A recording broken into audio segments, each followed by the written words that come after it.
With 17 games remaining in the season, Tampa Bay's playoff hopes are hanging in the balance as the biggest series of the year is set to kick off at the Trop. Bob Melvin has his A's team riding high and holding on to that second wild card spot, while the red-hot Rays, led by Kevin Cash, continue to fight and stay in the race. The Hunter and the Hunted square off on Fox Sports Sun next.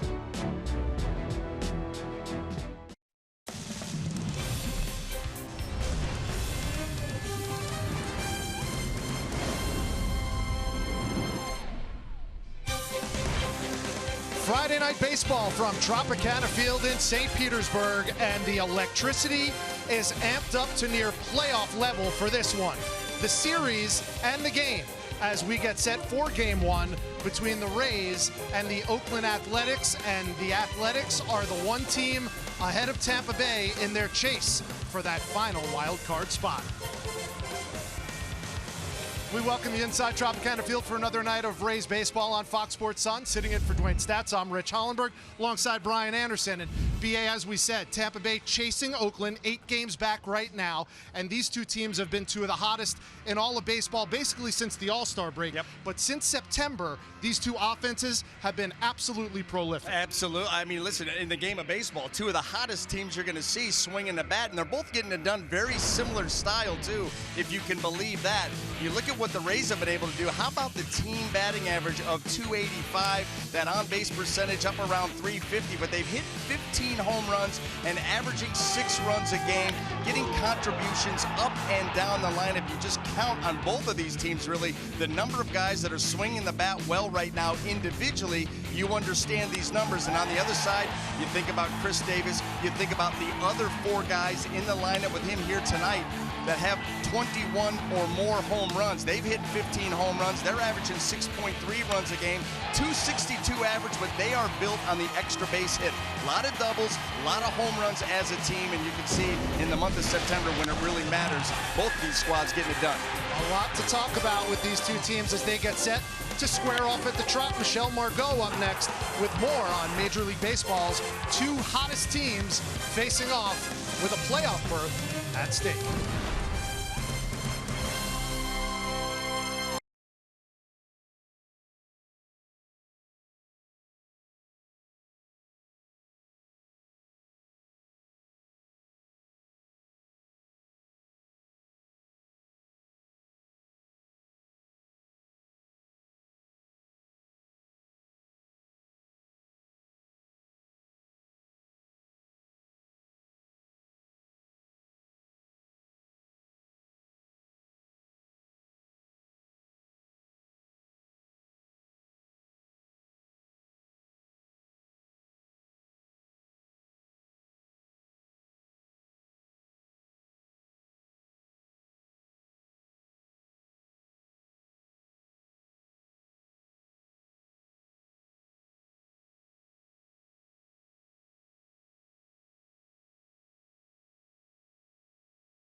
against the Oakland Athletics. Well, there is no better time in the season for the Rays to be playing as well as they have been, but it really only makes a difference based on how the Oakland Athletics do.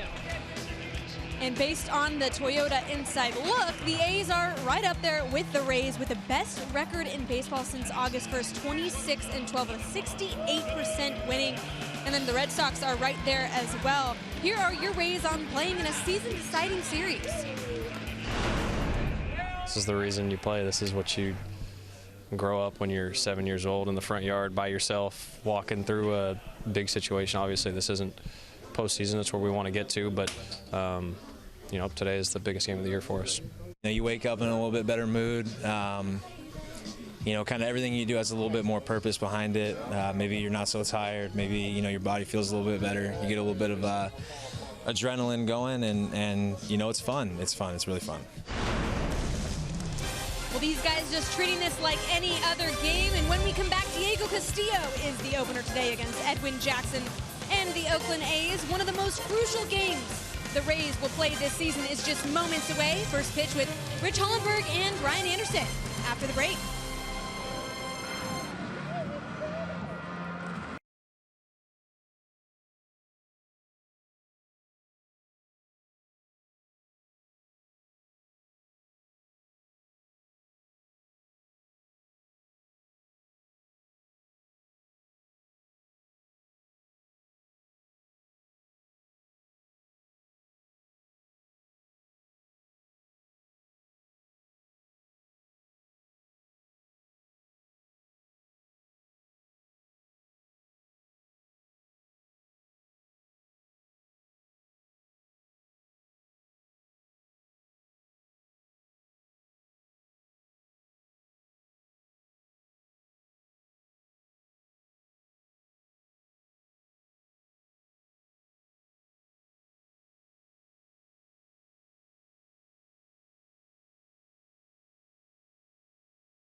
We are back inside Tropicana Field, beginning game one of this ever-crucial three-game series against the Oakland Athletics. The Tampa Bay Rays take the field with a record of 80-65. Here's your lineup tonight, presented by your local Ford dealers. For the Oakland Athletics, who are third in all of Major League Baseball in total home runs, Nick Martini leads it off, followed by Matt Chapman, Jed Lowry, Chris Davis with those 41 home runs. Matt Olson playing first. Steven Piscotty with a big hit streak we'll talk about in a little while. The rookie Ramon Laureano, Marcus Simeon, and doing the catching, LaCroix at the bottom of the lineup. Well, opening this one up here for the Tampa Bay Rays is going to be right-hander Diego Castillo for the seventh time, 37 games overall, record of 3-2, an ERA of 3.45 in 47 innings of work. Well, all numbers aside, the Rays are 6-0 in Diego Castillo's 6 previous times opening a game for Kevin Cash and company. Up steps Nick Martini, the left-handed left fielder. And the first pitch is called strike one. Martini coming in, hit .294. A light hitting left fielder, no home runs, just 14 RBIs. One of the few light hitting members of this Oakland A lineup. Yeah, you don't say that very often when you talk about this crew. Like we mentioned, you know, in the open, they've got 5 guys in the lineup with at least 21 home runs. So they are built for the long ball, built for the extra base hit. Martini fouls that one off. He's behind in the count, 1-2. You know that the Rays pitching staff is going to be very well prepared for this series and for this lineup because of the power that they have. It's just going to be obviously a matter of execution. And Rays, I'll tell you, they come in with very good plans and they execute better than most staffs. So this should be an interesting matchup. The 1-2 pitch swung on and missed, and a good start for Diego Castillo. He rings him up on a strikeout. Well, you can't execute that slider much better than Castillo did to pick up the first out. And let's look at the Rays defense and see how it's going to line up. Brought to you by Golden Diamond Source. And in the outfield left to right, we've got Tommy Pham, Kevin Kiermaier, and Malik Smith. And across that infield third to first, Matt Duffy, Willie Adames, Joey Wendell, and Jake Bowers with Nick Schufo behind the plate. That brings up right-handed third baseman Matt Chapman, who's having a good year at the plate, and believe it or not, you could even say he's having a better year defensively. The best defensive third baseman in all of baseball this season. Yeah, well-rounded. I mean, you can see that average, 281, 22 bombs. You talk about the defense down at third. Good arm, good range, soft hands. That one swung on and missed, and quickly behind 0-2 to Castillo. You're going to see that all series long. You're going to see the right-handers with the breaking balls down and off the plate to these big, strong right-handed hitters. They are looking for mistakes out over the plate. You execute, you can expand on them. Got him swinging. Back-to-back strikeouts to start things off for Castillo. Chapman goes down, and that brings up Jed Lowry with 2 outs in the top of the first. That's exactly what we're talking about, those last 2 pitches. You get ahead of these guys, they want to lift and they want to drive, and so they will expand the zone. The point is, though, you've got to be able to make that pitch. You leave those in the middle hangers, you're going to pay for it. We were talking before this game started that although they are heavy on the home runs, they're not necessarily a home run strikeout type of a team. 6th. Yeah. 6th in the American League. You know, you're towards that middle of the pack. But they do have some guys that are vulnerable to really expanding that zone. And it'll be up to Rays pitchers to try to take advantage of that because they are so one-dimensional. They have the fewest stolen bases in Major League Baseball, just 33 on the season. So they don't run really at all. Third base umpire Chris Guccione says he didn't go. Jed Lowry checked his swing. It's been a little bit of a renaissance season for Jed Lowry, the veteran switch hitter, playing second base for the Oakland Athletics, hit .272. One of those players with 21 or more home runs. He's got 21 and 90 driven in this year. And he drives that one to center field, but Kiermaier played it perfectly. 1, 2, 3 go the A's in the top of the first, and Ji-Man Choi is due up for the Rays as they come to bat in the bottom of the first. Game 1 of this 3-game series, Rays and A's.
After a scoreless top of the first turned in by Diego Castillo. Here's tonight's Rays lineup, brought to you by your local Ford dealers. Malik's hitting .303 on the year. Matt Duffy back in the lineup at third, hitting .297. G-Man Choi has been a revelation. He's batting third. Tommy Pham riding that long hit streak in the cleanup spot, followed by Wendell, Adames, Kiermaier, also on an 8-game hit streak. Jake Bowers and Nick Schufo doing the catching. Well, Edwin Jackson takes the mound tonight here for the Oakland Athletics. Let's look at a scouting report. Frequent flyer. This is the 16th season, parts of 16th season for Edwin Jackson in Major League Baseball. This is his 13th team, so he has been all over the place. And I'll tell you what, a great first impression. His first 10 starts with Oakland, 4-2 with a 2.58. The team, more importantly, was 8-2 in those 10 starts. Alex takes a called strike on the first pitch from Jackson, the 35-year-old who has a history here with the Tampa Bay Rays, as Smith fouls that one off to drop behind in the count 0-2. He was part of that 2008 World Series team. Went 14-11 that year for the Rays. Yeah, just a young, up-and-coming, hard-throwing, had an electric arm. Ended up getting into 3 of the ball games in the playoffs, a couple against Boston, 1 against the Phillies. Pitched out of the bullpen. But he just, I mean, it's amazing when you look at his career and all the different teams. He just continues to pop up. You can see what he did with the Rays. Those numbers don't belie, those numbers do belie, I should say, the popularity of Edwin Jackson. Everyone you talk to about Ejax, they have a good story to tell. Such a hard worker, good kid, really good kid. Smith skies this one to shallow right. And they can't get it in time. Piscotty made a sliding attempt, but Malix is on with a leadoff single. What a way to start this series. You thought off the bat there was no doubt that was going to be out number 1. And you're going to see this ball up in the air. Out goes Lowry, and in comes Piscotty. No one gets there. You saw Malix Smith's reaction right after he swung it. He was mad. He got a bad swing on the ball, and all of a sudden it's ending up as a leadoff single, and the hot hitting at home for Malix continues. Came into this game .370 on the Tropicana Field turf, and that brings up Matt Duffy with a man on. Bat .297, 4 home runs, and 42 RBIs. Duffman missing a couple of games in that last series against Cleveland with a stiff lower back, but he's back in there tonight playing third. And Edwin Jackson smart to keep an eye on Malix Smith. He's third in the American League in stolen bases with 33.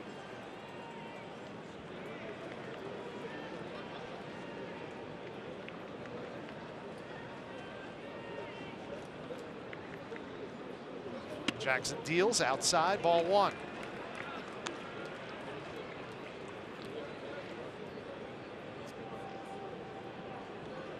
Just edit myself a bit. I shortchanged Malix Smith. He's actually second in the American League with 33 steals. That's a moving target.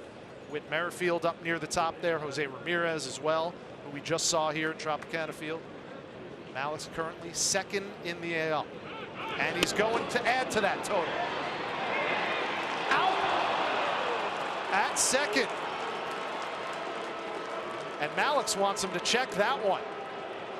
Yeah, every good base stealer does, but I'll tell you what, the throw by Lucroy down there to Lowry, it looked like Jed caught that ball right on the left kneecap of Malix Smith. Didn't even really have to reach for the tag. Here he comes up and out, strong throw, and he catches it right off that left kneecap. Yeah, Lowry didn't even move his glove. Nope, here it is. So scored a 2-4 in your scorebook, and Malix Smith is caught stealing.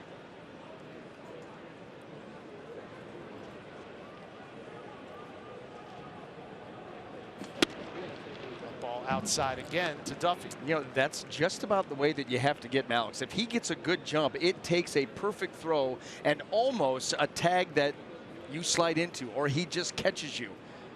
You don't have a whole lot of time. That throws a foot or 2 higher. Malix is going to be in there because by the time you catch it and snap it down, he's there. And how much more difficult is it for a catcher? That ball was inside, well inside, for Lucroy to have to get it, clear Duffy, and make the throw.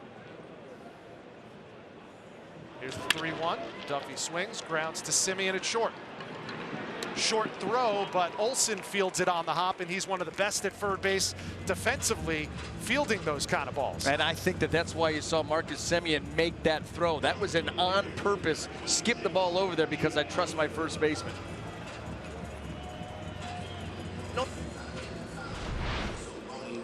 You can see right here as he gets that, now he's gonna, that's right there on purpose. You can see him reach. Make sure I give him enough room to be able to go out there and grab that little short hop. Actually, that was more of a long hop. Yeah. A little easier read for Olsen.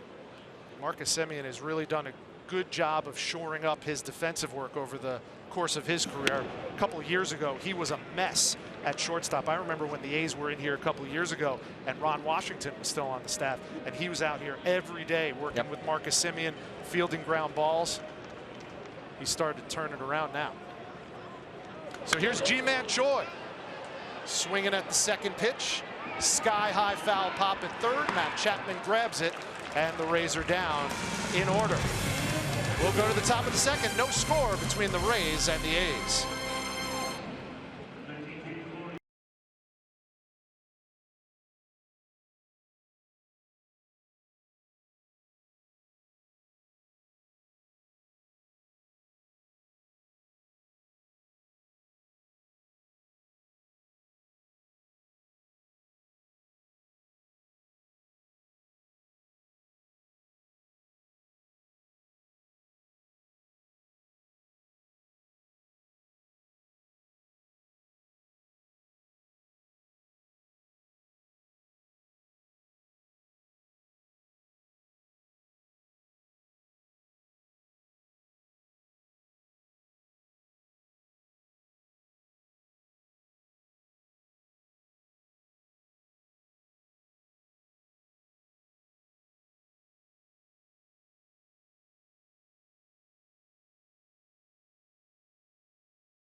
Our AARP take on today, the win total under Kevin Cash. He's already matched the most wins in a season, and it's an 80-65 record. This is not near the end of the season, so Kevin Cash needs one more win for the most successful year under his campaign. And Castillo delivers inside. First pitch to Chris Davis, and if you're going to be careful to just one guy in this lineup, this is the dude. 41 and 110. That matches a career high in runs driven in already. Still has 15 games left to play. Swings at the second offering from Castillo and fouls it down the third base line to even the count at 1-1. The one thing that you're going to notice about him is a severe uppercut swing. I mean, this guy wants to see the ball for a long time. He's strong enough to take pitches out, you know, dead straightaway center field and also deep out into right center. 1-1 taken for strike two.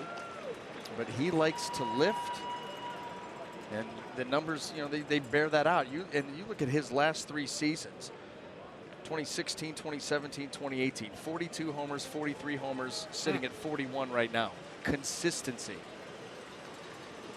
Here's the 1-2. Well, time for T-Mobile's built for baseball, and those numbers get borne out with the launch angle. Yeah, how about that? The launch angle continues to rise, but so does the exit velocity. Look at that, 91.7. They're small increments, but they're moving in the right direction. He's getting the ball airborne more frequently, and guess what? The numbers are exploding. 1-2 foul back again. So Davis doing a good job staying alive against Castillo. And we talk so much, understandably so, about J.D. Martinez, Triple Crown numbers. Chris Davis isn't going to challenge for the Triple Crown. He's hitting 250. But first in home runs, second in RBIs, I'd say that's a pretty good year. Sitting in the middle of this lineup, he is doing what he is being asked. And see, those are the pitches that you want him to expand his zone. When he's able to take those and force you back into the zone, that's where he's able to try to capitalize and take advantage. So those are the pitches that you're hoping that the Rays can get him fishing after. Hasn't been just home runs lately for Davis also. He's on a 7-game hit streak, 9 for his last 26.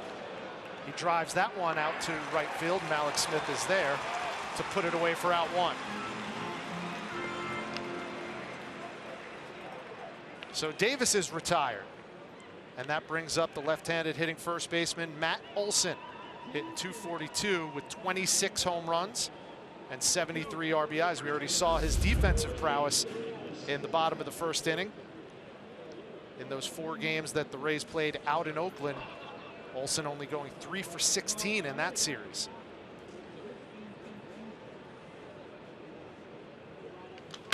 Swings at the first pitch and fouls it off.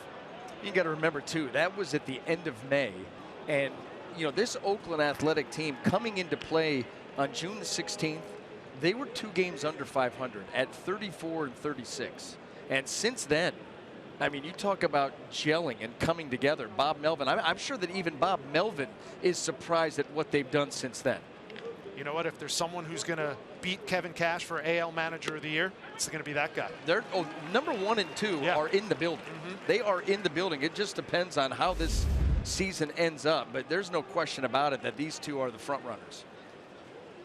How about that over the last 25 series? They've dropped 2 series. It's been the skipper in Oakland since 2011. Olson swings through that one for another strikeout. The 3rd strikeout of the night for Diego Castillo. Boy, another very good slider here. Look how long that ball stays in the zone. Middle of the plate, too. And actually a foul tip that Nick Schufo was able to catch right in the webbing of that catcher's mitt. That was a nice snag by him. So with 2 outs in the top of the second, up steps Stephen Piscotty, owner of a 14-game hitting streak.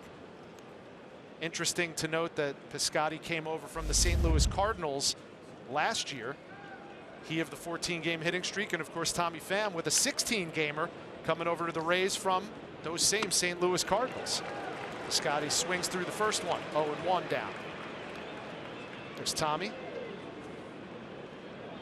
Hitting a cool 400 over the course of those 16 games.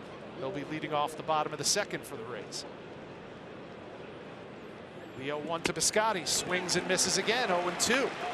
Diego Castillo doing an outstanding job of getting ahead in the count. Yes, and then when you do that, then you expand the zone. All these power hitters will have that tendency to go after those pitches, and I'm telling you, mark it down. That's how the Rays are going to approach this lineup for the next 3 days. The 0-2. In the dirt, ball 1. You know, about the time that, you know, you get them thinking about that pitch is when you can take your 95, 97, 98 and drive it up in the zone, middle of the plate, and get them to chase that because they all want that fastball. And so now you give them that fastball, but you give it to them in an area where they're going to struggle with it. So that will be the cat and mouse game to keep your eye on. Matt Olson certainly struggled with it. He struck out in his first at bat. Now Piscotty down in the count 1-2. And he drives that one, but foul. Stay alive. Well, that was a breaking ball that stayed in the zone. And that's the fear. You're going to throw the breaking ball, especially when you are ahead in the count. It's got to be in and out.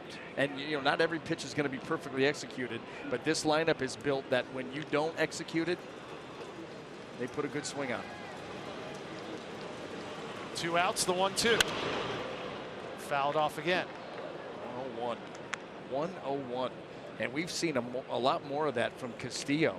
You know, here over the last month or so, his velocity has actually gone up just a little bit. Actually, why do you think that is? Listen, I wish that you could get into September and have your 98-99 become 101-01. Right. Piscotty barely gets a piece of that one to keep the count at 1-2. You know, and it could be as simple as just a mechanical tweak. you find an inefficiency in your delivery. And then all of a sudden, ooh, now everything just falls into place, and I've grabbed a mile an hour or two. Well, it hasn't been all rainbows and roses for Diego Castillo. Has a 3.86 ERA in his 6 previous starts for the Rays. That one fouled off again, but he's looked as sharp as he ever has in the first 5 batters he's faced tonight against the Oakland A's. I think you've got an excited guy on the mound. I think you've got an excited team coming to play. You know, beating the Indians 2 out of 3. You get the off day and you start to get yourself ramped up for this series. You've got an excitable bunch coming out here tonight. The question is, how do you channel that? And so far, Diego Castillo and the rest of the Rays seem to be up to the task. That's going to be the interesting thing to watch too. Not only how the Rays attack this Oakland lineup, but the Rays very young. I mean, a lot of youth all over the place with this team. The first real meaningful circled on your calendar series. How are they going to react to that? Got him. Back-to-back strikeouts to end the top of the second for Diego Castillo. So he does his job. We'll see if Ryan Yarbrough does his, but first, Tommy Pham coming up for the Rays.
A jackpot type of a month for Tommy Pham, a 16-game hitting streak.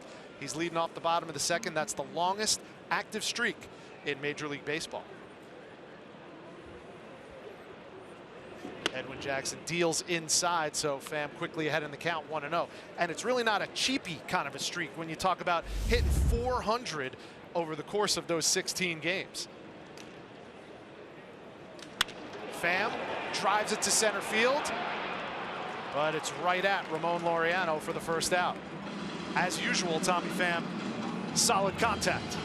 But seeing the ball well. You saw that in those numbers. The thing that really jumped out at you, 16-game hitting streak, 400 average. It's not coming cheaply, and you saw that with the 8 multi-hit games. So you've got a guy that's comfortable at the plate, seeing the ball well, making good, solid contact. And there's Ryan Stanek. I might have spoken a bit too soon, B.A. No. This is the first wrench thrown into the works. Oh. The Rays, this pitching plan of theirs, they are going to, listen, they have mapped out how they would like to run this, and obviously it goes from Diego Castillo to Ryan Stanek. Yarbrough, we thought at some point you may see him, but doesn't look like it's going to be next. Well, the chess match ensues already. No doubt. We're barely 30 minutes into the first game of a 3-game series. Joey Wendell hitting .293. Terrific rookie year for Wendell.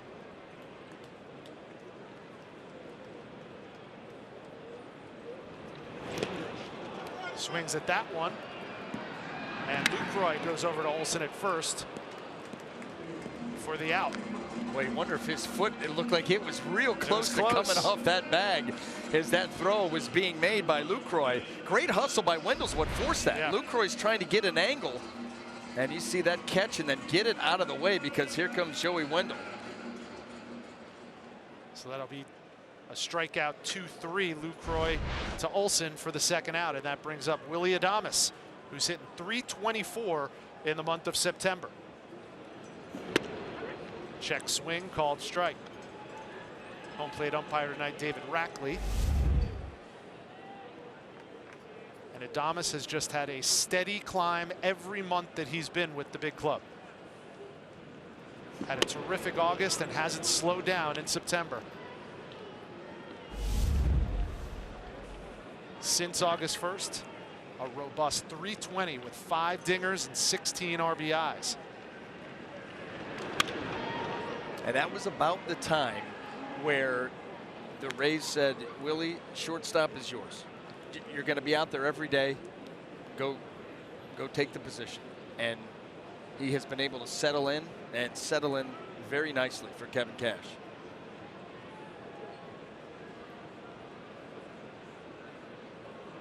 A lot of these players feeding off the energy and enthusiasm that Adames brings to the ballpark each and every game.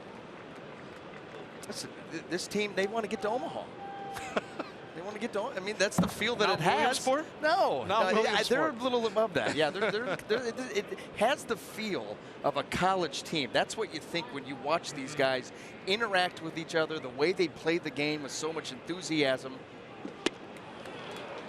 And Adames goes down swinging. Back-to-back strikeouts for Edwin Jackson. We're scoreless through 2, and Ryan Stanek takes the bump when we come back.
WB Mason. Who but WB Mason, the official office supply company of the Tampa Bay Rays.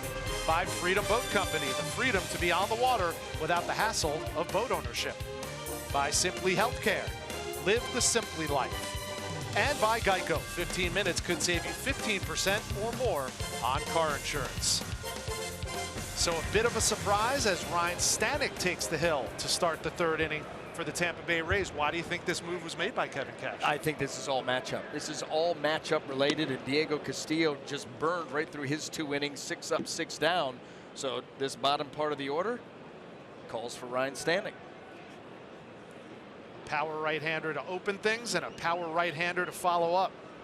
You know, you've already got Ryan Yarbrough too warming up down in the pen, so he would be ready to come in for whenever they want to make that change. And this was also built in, you know, if Diego Castillo gives up a couple of base runners, he's going to face 7 and 8. You know, he may, they would still have kept him in there and then maybe started the 3rd inning with Yarbrough, but because he was so efficient, You bring in Stanek.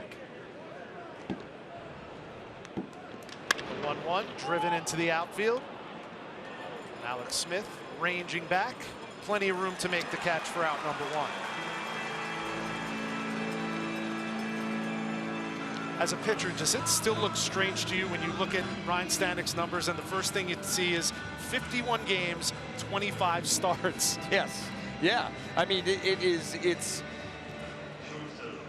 been that type of season. You know, it actually started before Sergio Romo did it in Anaheim. The Rays had a couple of opens or bullpen days before that, but that's when it really gained national exposure.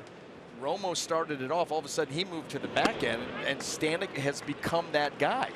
And I think that Kevin Cash and Kyle Snyder at first moved Stanek into that role to try to help him out, you know, to settle him in from, you know, what he was doing at the back end of games. And it really, I think he found his niche.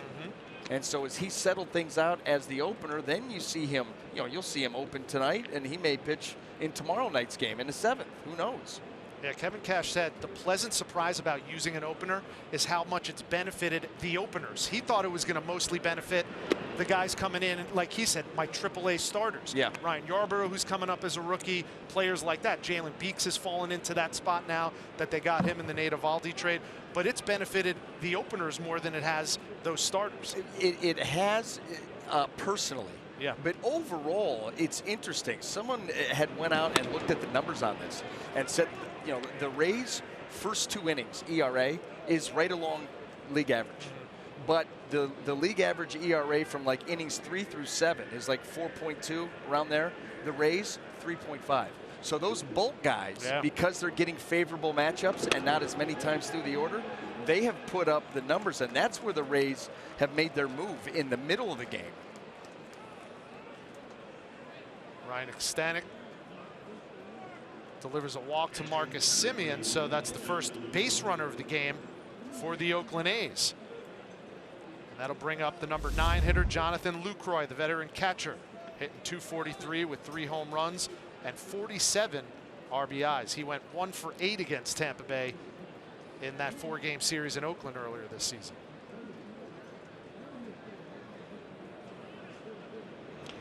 Swings at the first pitch, fielded by Duffy. Over to Wendell, and the 5-4-3 double play to end the 3rd. A pitcher's best friend to end the inning for Ryan Stanek.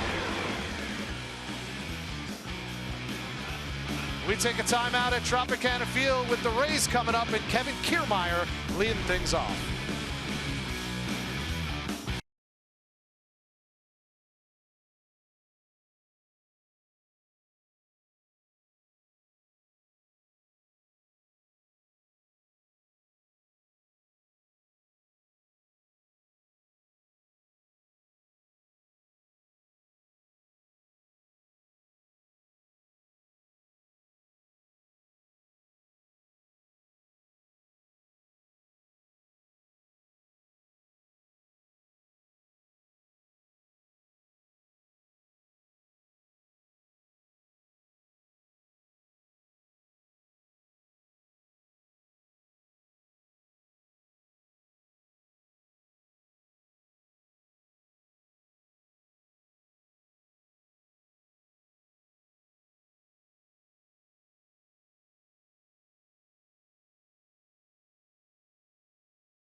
Coors Light refreshing finish, and we talked about Edwin Jackson, who's pitching against the Rays tonight for the Oakland Athletics, does have a history here with Tampa Bay, and it's not only as a Tampa Bay Ray. There he is with the Arizona Diamondbacks, throwing the unlikeliest of no-hitters. And I think that he was right around, what was it, 149 pitches? I mean, it was a big number. There were a lot of walks in that game. A lot of walks. Yeah, he was working out of the stretch quite a bit, but no hits. There you go, 8 of them. $149. Hard to believe that was 8 years ago. You wouldn't be allowed to have that game anymore. No. Kiermaier evens the count at 1-1. Kevin Kiermaier has raised his batting average to 225, a torrid last week or so for him, hitting 500 over the course of an 8-game hitting streak now. And he looks at strike one. Take a look at Kiermaier's average in the month of September, only 3 home runs as well. Taking that less is more approach and obviously having a lot of success. Takes that ball inside to even the count at 2-2.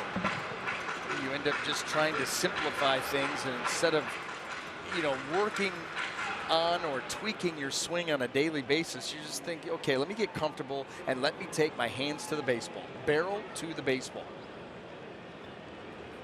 And he swings and misses at strike 3. That's 3 straight strikeouts for Edwin Jackson and the first out of the bottom of the 3rd. Well, Edwin Jackson's not going to be lighting the radar gun up like Stanek and Castillo, but boy, he has been good with his sequencing and his location. Good fastball there, up and in. Sliders down below the zone. He'll feature, you know, he's got the regular 4-seam, 2-seam fastball. He'll cut it, slider, curveball, changeup. Really a more complete pitcher than at any other point in his career. Jackson faced 3 lefties at the bottom of this lineup for the Rays. Kiermaier being the first. Jake Bauer steps in, the left-handed first baseman for the Rays. Second up in this bottom of the 3rd inning.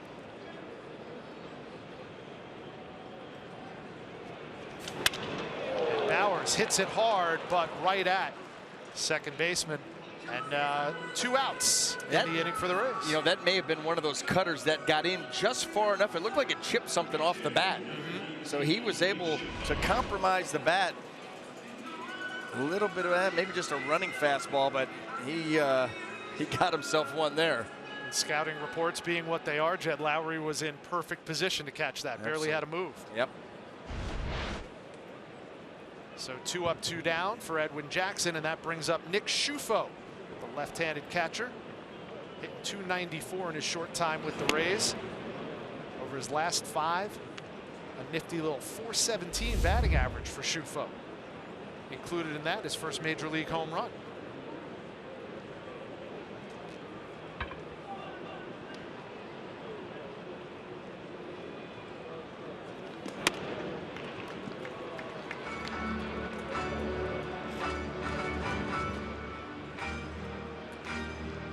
Rays coming in at 80-65, their high water mark on the season. 15 games over 500. They're 8 games behind Oakland for the 2nd wild card spot in the American League. 7 games back in the loss column.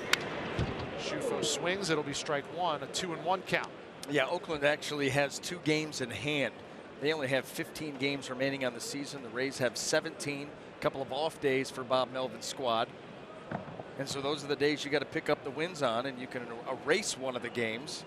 That's why that's 7 back in the loss column. Those are the games that you cannot make up, so they become the ones you really take a hard look at this time of season. And I would imagine, with all due respect to the Rays are targeting the A's. The A's are 1.5 games back of the New York Yankees. That's right. For that first wild card spot. That is right. And they've handled the Yankees this season. They've actually done really well against the American League East in general this year. Just 1.5 games back to that first wild card spot. And what do they have? 9 losses in the American League East. 3 of them were to the Rays. Rays took 3 out of 4 in Oakland. But they have really had their way with everybody else. Hitters count for Schufo, and he takes ball 4. So the second base runner of the evening for the Tampa Bay Rays, Nick Schufo, draws a 2-out walk, and that'll flip the lineup to Malik Smith. Coming up for the 2nd time tonight. Had a base hit to right field in his first at bat.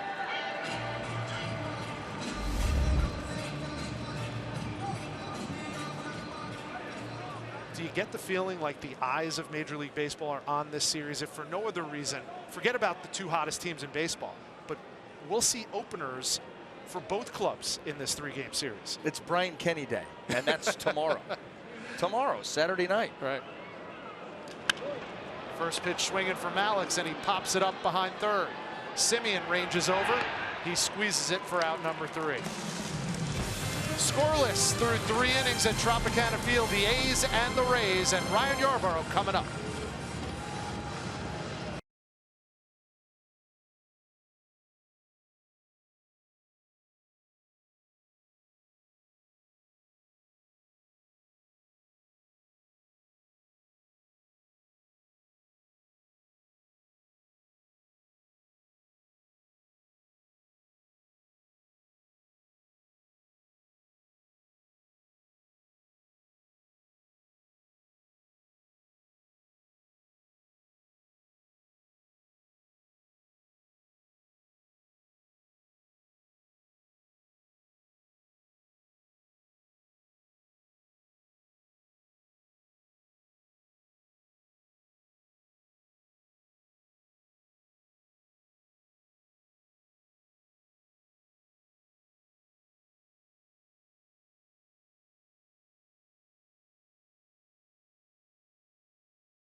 Scoreless between the Rays and the A's, and here's a look at the remaining schedule between the teams in the thick of this American League wildcard hunt. Well, like you said, the Yankees feeling the A's breathing down their back. You know, the Rays, of course, almost need a sweep here in this series to get back and make the last couple of weeks very, very interesting. And the difference between a sweep and winning 2 out of 3 is very large. It's two games in the standings, really. And Ryan Yarborough on the hill now. But much, for Kevin Cash. You know, and much like Kevin Cash has preached to his team, and the way these players have taken it upon themselves, it's one day at a time. It's one pitch at a time. We can talk all you want about, you know, need a sweep. They have to think need tonight. And I don't know if this is more chess matchery from Bob Melvin, but Mark Canha is pinch hitting for Nick Martini to lead off the top of the 4th. Smells like it. Grounds it to Duffy at third. Strong throw over to first, 1 away.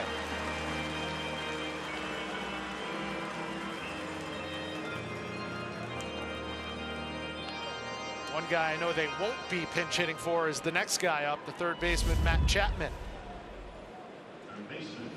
You know, what's interesting about that move, and we'll have to see if there's any, you know, injury come out because of injury or anything like that, but you would be more apt to do that now with the expanded rosters in September than you would at any other time, because usually, you know, a 3 or 4 man bench, you're not going to burn a guy in the 4th inning this early, you know, in a nothing ball game. But with the bench is as long as the A's, they have 38 players on their active roster. They almost have the whole 40-man ready to go. So with all those extra players, you can't afford to get aggressive with the pinch hitters early.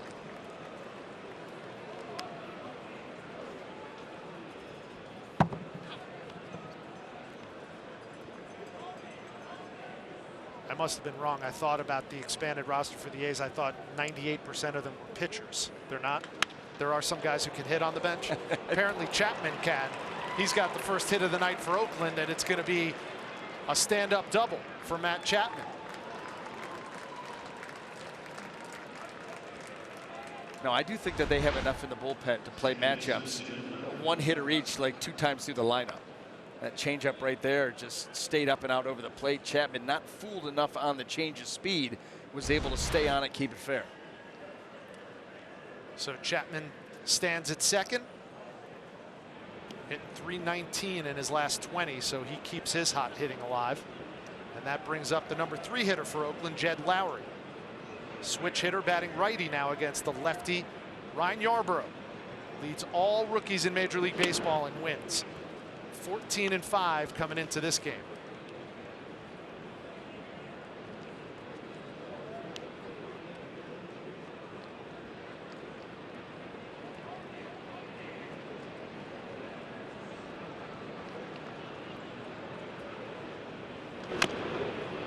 Larry fouls that one off to even the count at 1-1.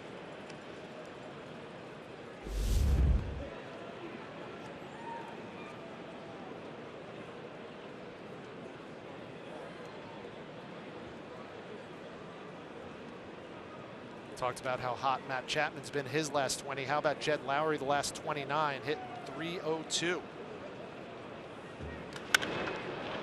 And he pops that one up into shallow right field. Malik Smith is there to field it. Chapman stays at second, and there's 2 away.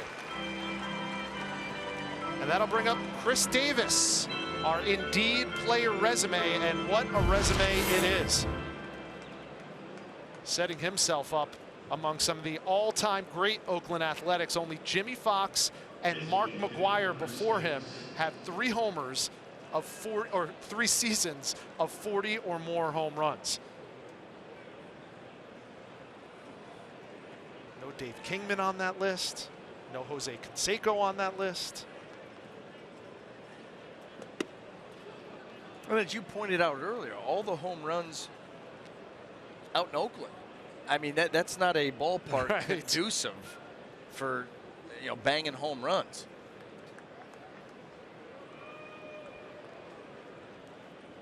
Two outs, top of the 4th, no score in Tropicana Field. 2 teams vying for the playoffs, going head to head. The A's and the Rays, your home run leaders in Major League Baseball. The Oakland Athletics trail only the Dodgers and the Yankees in that department, and they're going to go ahead and just give the free pass to Davis. Yeah, this goes back to what we were talking about. I think it was in the pregame show about, you're going to earmark somebody. Chris Davis is going to be the guy. You're not going to let him beat you. And so, Yarbrough is going to give him a couple of close pitches. If he wants to chase and go outside the zone and get himself out, go right ahead. If he's able to lay off of him, then you go right ahead to first base. I'll work on the guy behind you. So 2 men on now, runners on first and second. That brings up the number 5 hitter, Matt Olson, who struck out in the 2nd inning to Diego Castillo. Now facing the crafty left-hander in Ryan Yarbrough.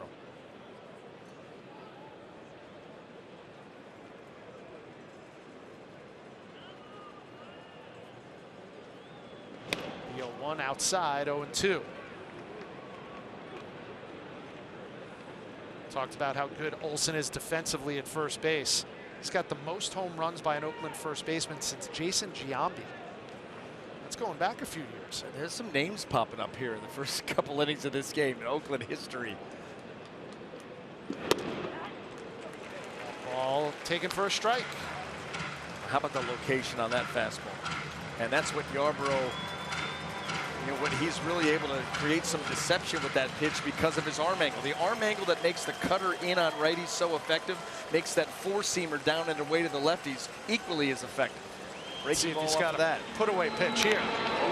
Barely got a piece of that one. And right off the nub of the bat. Here's the breaking ball, minus about 15 miles an hour.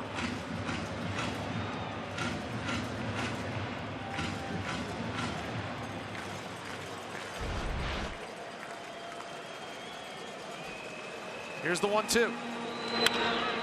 And it's grounded through the shift. Adames can't get to it. Chapman's going to come around to score the first run of the game, and Oakland leads it 1-0. An RBI base hit for Matt Olson.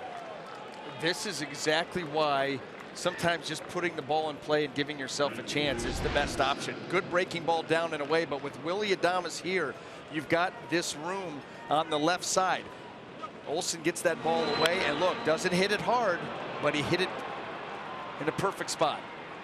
There are times when you love the shift. That was one of those times where the Rays absolutely hate it. That was a weak ground ball that ends up scoring the first run of the game. So that brings up Stephen Piscotty, who struck out in the second inning in his first at bat. And he looks at strike one here with runners on first and second and 2 outs, and Oakland staked to a 1-0 lead.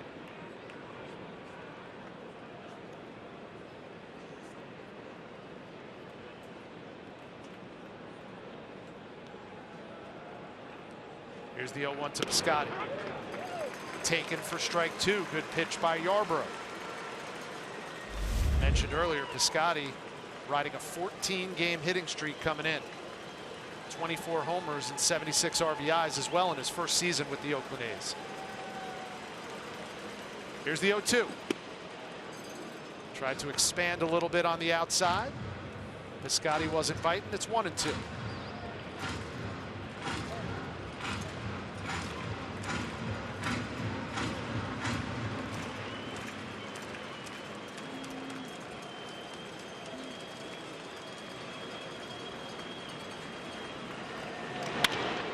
That one grounded over to first. Bowers fields. Good job by Ryan Yarbrough fielding his position over at first to make the final out. But Oakland draws first blood. They're up 1-0.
Great moment on this day in 2004 in his 4th major league start. Rookie Scott Kazmir outduels Pedro Martinez with 6 shutout innings and 9 strikeouts, including 5 straight. At 20 years, 8 months, 21 days, he becomes the youngest lefty to beat the Red Sox at Fenway in 63 years. Carl Crawford and Rocco Baldelli both homered on Pedro in the Rays' 5-2 win. Rich Hollenberg, Brian Anderson here in the bottom of the 4th with the Rays down 1-0. Edwin Jackson, former Ray, 16-year vet on the hill for Oakland. So far through the Rays lineup, shutout baseball for E-Jacks. Matt Duffy leading things off in the bottom of the 4th. He grounded to short in his first at bat.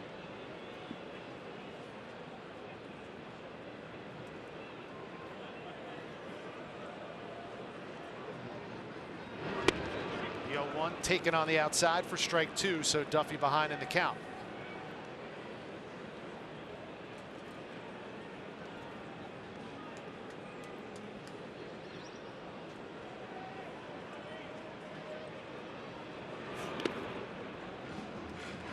Taken for ball one. G-Man Choi waiting on deck. One of the hottest hitters in this Rays lineup, has a 5-game hitting streak.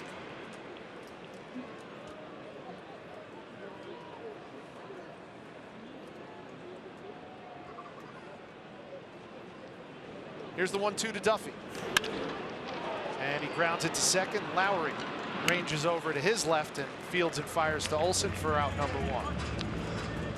A really nice sequence of pitches there by Edwin Jackson. You know, it's slider away, and then missed with that fastball in, bounced it. Said, you know, I'm going to make that adjustment and get right back in there. Knowing full well that Matt Duffy, looking to shoot that ball the other way, likes to stay inside the baseball, use the whole field. So here's Ji-Man Choi, the designated hitter, batting third for the Rays tonight. As I mentioned, riding a 5-game hitting streak in which he's hitting .375, and he has 3 home runs in his last 5 contests. I mean, there's a little bio on every hitter that comes to the plate about how hot they are over the last couple of weeks, month, since the break for both teams. Yeah. These are teams that have a lot in common. The home runs, certainly a disparity, but other things, using the bullpen the way they are, the scrappiness, the remaking the roster, sometimes by necessity. Both teams got beset by injuries with their starters. Well, and so what Oakland did, you know, around the trading deadline is they went up and they beefed up already a good bullpen. You know, they go out and they get Juris Familia from the Mets. They bring in Fernando Rodney to go along with Blake Trinan. You talk about, again, shortening the game. Yeah. This was the formula that we saw the Kansas City Royals use so effectively, where if you didn't have the lead after 5 or, boy, maybe even into the 6th inning, the game was over. It was over. They were going to shut it down with one guy after the other coming out of that bullpen. There's another one, Sean Kelly. Yeah. You forget about him. They got so many options that all they need for their starters, give me 5. That's plenty. And I've got guys that I can fill in from that point on and lock it up. And you get the sense tonight will be no different. A perfect scenario for them. Ejax for 5 and go to the pen. Yeah, I mean, listen, the last 21 games for the Oakland Athletics, their starters, the longest they've gone has been 6 innings. So it's been 6 or fewer, and that's only a handful of times. They get them out there between 4 1/3, 5 1/3, 5 2/3, turn it over to a well-stocked pen with a lot of quality arms, and close it out that way. Here's the 2-2 to Choi. Grounds it softly down the first base line to stay alive. And at this point, you don't want to hand anybody a playoff berth, but let's just assume that Oakland would make the playoffs. I guess the only problem is, will this work come postseason time? I mean, Sean Manaea, your #1 starter, gone for the year. Trevor Cahill, who's pitched so well for them the second half of the year, sent back to Oakland to get an MRI. That has to concern Bob Melvin. And probably Kevin Cash. Well, I mean, either one of these two teams that get into the playoffs, you're going to see the opener. That one's driven by Choi into the gap, but fielded by Piscotty, ranging over to his right. Hard hit ball by Ji-Man Choi, but there's 2 away.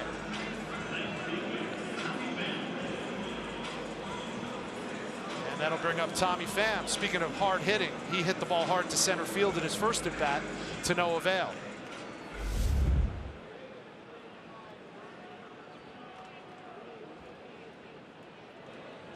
35-year-old Edwin Jackson. First pitch swinging, Tommy Pham into center. Laureano's going to have to come in, and it drops in between him and Lowry. And Pham on his horse reaches second base. That'll go down as a double for Tommy Pham, and the hit streak is alive. Make it 17 straight games. And you'll take them any way you can get them.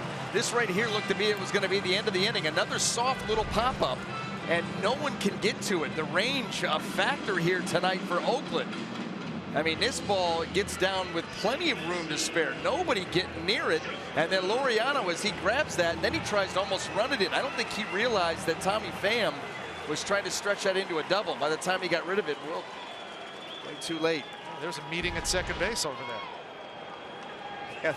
Yeah, what was left of the Oakland infield peeled off and headed towards second. They left third uncovered. That's the second time in this game that an Oakland outfielder has, I don't know if you would call that misplayed the ball, but let the ball drop in front of him. Listen, we've seen enough pop-ups here that you just have that internal, that feel. That ball's got to be caught. And you've had 2 of them get in, and like I said, they've gotten in not like close plays. something definitely. Either someone's not getting a very good break, they don't have a lot of speed, closing speed, but he certainly thought that ball off the bat, and even, I guess it was the Malik Smith to start the ball game off. That pop up right there should have been caught. Yeah.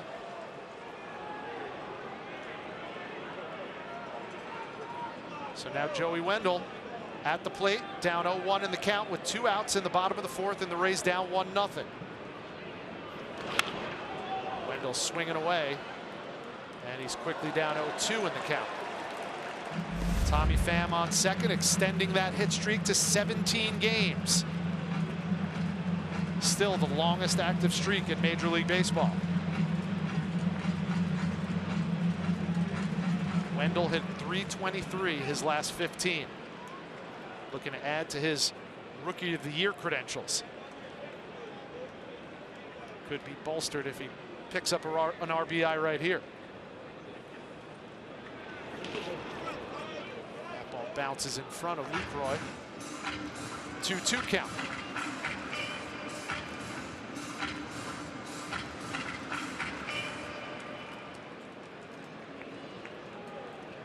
Edwin Jackson's been up with the A's since June 25th, and in that time he's got the 7th best ERA in the American League.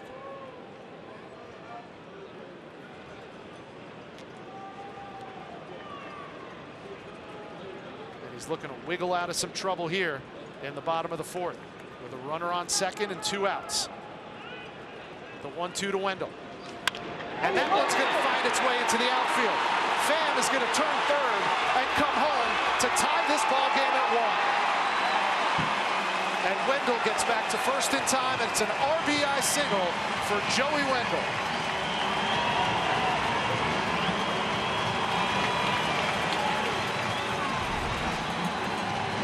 Four-seam fastball, middle in. Great job by Joey to keep those hands in close to the body right there and get the barrel to it, slice it the other way. Here comes Pham, he's going to score.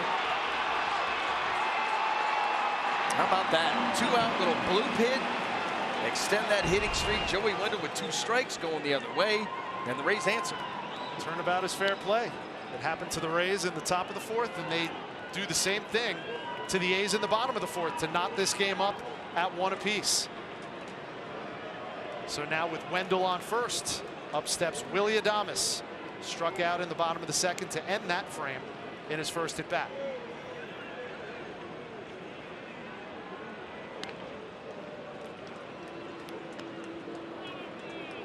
Edwin Jackson up to 50 pitches now. And this by far his highest pitch count as you go inning by inning. He has navigated nicely through this Rays lineup thus far. In a little bit of trouble here in the 4th. Adames swings through that one to fall behind in the count.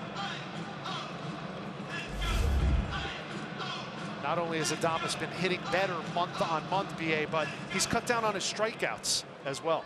Well, and that was one of the things that Chad Mottola was talking about with Willie and talking about with us really is keeping the swings on pitches in the zone. Not expanding, being a little bit more disciplined, changing his hands. He's lowered his hands a little bit so they're quicker and easier to the baseball. His setup used to be those hands were up a lot higher. He's lowered them. The bat as he gets into his, that little leg kick for his timing. The bat's in a better position to be able to take him through the zone rather quickly, and his discipline has been much better. It's a good shot of those hands, tight to the body. Just a comfortable resting position. Dealing 1-1, fouled off, so Adames down 1-2. You know who does that probably more effectively than anybody is the guy in the other dugout right now, the designated hitter for the A's, Chris Davis. Yeah. It's amazing how much power he generates keeping his hands so close to his body.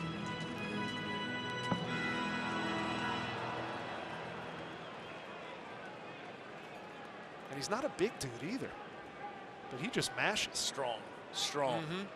And you know what? He gets the ball in the air. Yeah. He's strong. He's got a quick swing. So the bat speed is very good. And then you talk about launch angle. And they got Wendell at first. Edwin Jackson ends the threat with a pickoff of Joey Wendell at first base. But the Rays score on Wendell's RBI single with 2 outs, and we're tied at 1 going to the 5th.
By El Dorado Furniture, a different kind of furniture store for over 50 years. And by your local Ford dealers. There's Beach Drive in St. Petersburg, about a 3 or 4 minute drive from Tropicana Field, where it feels like playoff baseball in September. The A's and the Rays tied at 1 as we go to the top of the 5th. Tommy Pham and his 17-game hitting streak scoring the first run of the game for the Rays. And it's going to be Ramon Laureano leading things off against Ryan Yarbrough, who begins his second inning of work for Tampa Bay.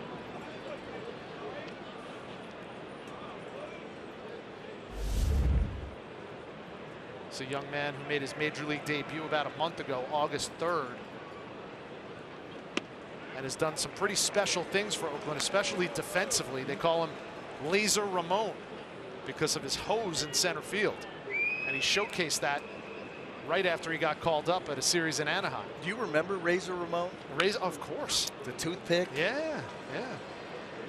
He had the slick back, greased hair. Oh, yeah. Yeah. Yes. That was getting right towards the end of when I started to... You and me both. Peel myself off the couch and go do something productive. Yep. I will tell you this, though. We were in Toronto, and one of the shows, they had Shawn Michaels come back into the ring with The Undertaker. And I got to be honest, I kind of got into it. Yeah. And there's actual visual evidence of that. Shawn Michaels became a legend after I stopped following the WWE. It was still the WWF. Right. But now it's the WWE. And then I did hear, it wasn't too long ago, right? The Undertaker made this massive surprise comeback, right? Yeah, listen, he looks the same to me. I mean, I think he's still scary. Yeah, there's something with cryo. Yarbrough notches the strikeout against Laureano. First out of the top of the 5th. The eyes would roll back in a lot of whites. Yeah, but it hurt. It had, yeah. I mean, can you imagine? And you see some of the matches now, the stunts that they pull off. How do these guys wake up and get out of bed in the morning? To be honest. Did you ever see the movie The Wrestler? Did not. Oh, must watch. Mickey Rourke, outstanding.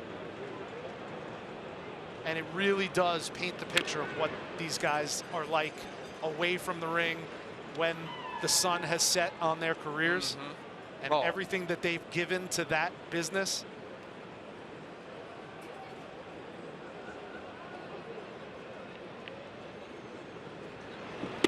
Yarborough gets another strikeout, this time of Marcus Semien. Back-to-back Ks for the young lefty. Boy, this is the way to come out. After the Rays are able with 2 outs to score that run to tie the game, you get Ryan Yarborough out there extremely sharp, get Semien to chase that changeup off the plate. You hear so much about Yarborough's success being based on push-pull. What does that mean? Well, the way that he works, especially right-handed hitters, you think about the fastball away, it's a big pitch for him, but then the fastball, the cutter in, and then all of a sudden the changeup away, and the change of speeds, and here's the fastball, the changeup. You saw it with the left-hander, that Olsen. That ended up getting the hit, but it was the fastball away, and then the little breaking ball, that little slurvy breaking ball that's 15 miles an hour off of it. So it's just back and forth, in and out, back and forth. Never allows you to get real comfortable as a hitter, not because of velocity, but because of change of speed, change of location.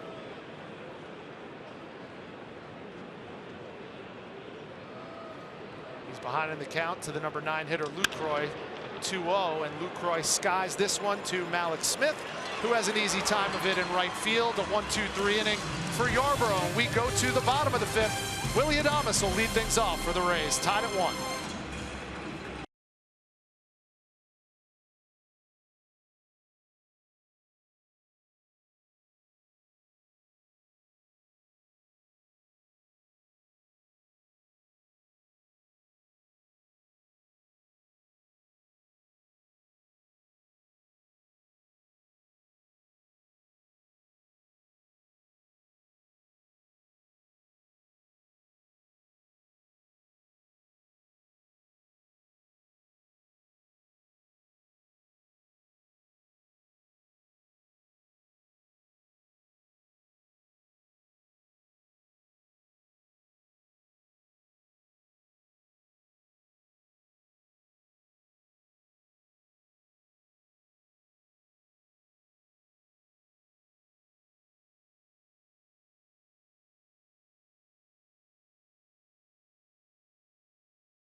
Wild card race this weekend when the Rays face the Athletics Saturday and Sunday. For just $10, you can get lower corner tickets to Saturday and Sunday's playoff chase matchup. Don't miss 2 of the hottest teams in baseball. Visit RaysBaseball.com/Oakland. Rays up. Speaking of up, Willy Adames gets another up after Joey Wendell got picked off at first to end the 4th. Adames gets a clean at bat to start the 5th. Chaz Rowe warming already. This does have playoff baseball written all over it. Yarborough's pitched 2 innings. He followed Ryan Stanek, who went 1 scoreless. Diego Castillo started things off with 2 scoreless innings for the Rays.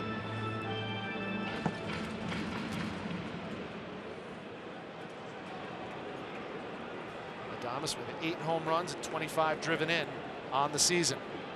2-0 count. Low ball 3.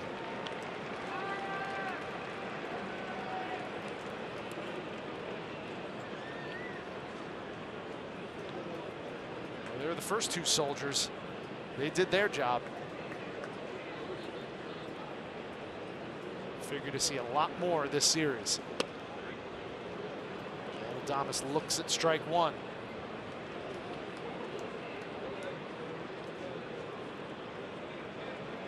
The Rays come in winners of 9 of their last 11. They're 18-4 since August 19th. That's the best mark in all of baseball.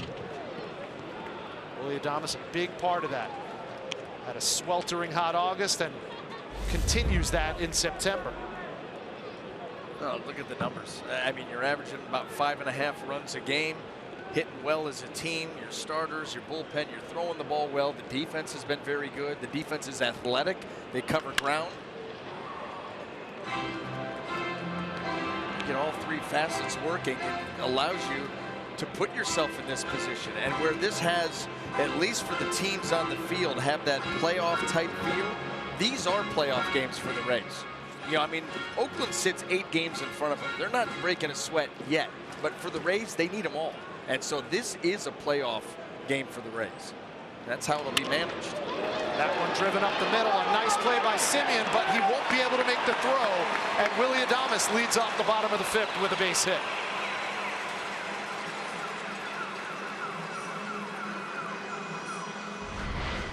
Put the ball in play, down and away. Doesn't have to hit it hard, but he hits it in the right spot. And as soon as Simeon left his feet right here, there was no way he was going to be able to get up and get Adames with the way he was running down the line. Good plate coverage by the 23-year-old shortstop. Willie Adames has his first hit of the night, 1 for 2. That brings up Kevin Kiermaier, who struck out to lead off the bottom of the 3rd, riding an 8-game hitting streak.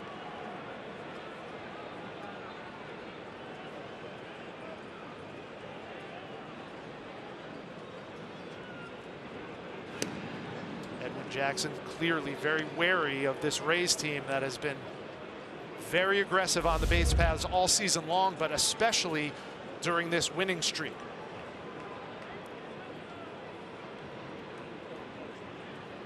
Adames takes his lead off first.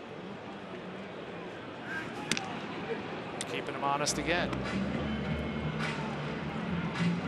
You know, Adames is kind of the poster child for this Rays youth movement, and the good part of it is all these dudes have come up together through the minor leagues and they've all won. Yeah. They've had playoff baseball experience, albeit in the minor leagues. I guess the only downside is they've never played this late in a baseball season. Their seasons are pretty much over by now. Yeah, I mean, think about Durham. Durham in the Governor's Cup right now, and it could be over, right, you know, after their next ball game. But I'll tell you what, that's where, you know, take care of your body, preparing for a season, and quite frankly, adrenaline. It's where it kicks in, because this is the last couple of weeks of the season. Then you get into the playoffs, you have another month, you know, if you're going to go all the way. So you really learn how to manage your time efficiently, to stay ready, and really just embrace the big stage. Embrace the big game. It's a 3rd throw over to first for Edwin Jackson, trying to keep Willie Adames close. You start to worry so much about the runner at first, you leave one out over the plate to the hitter, and maybe he can take advantage.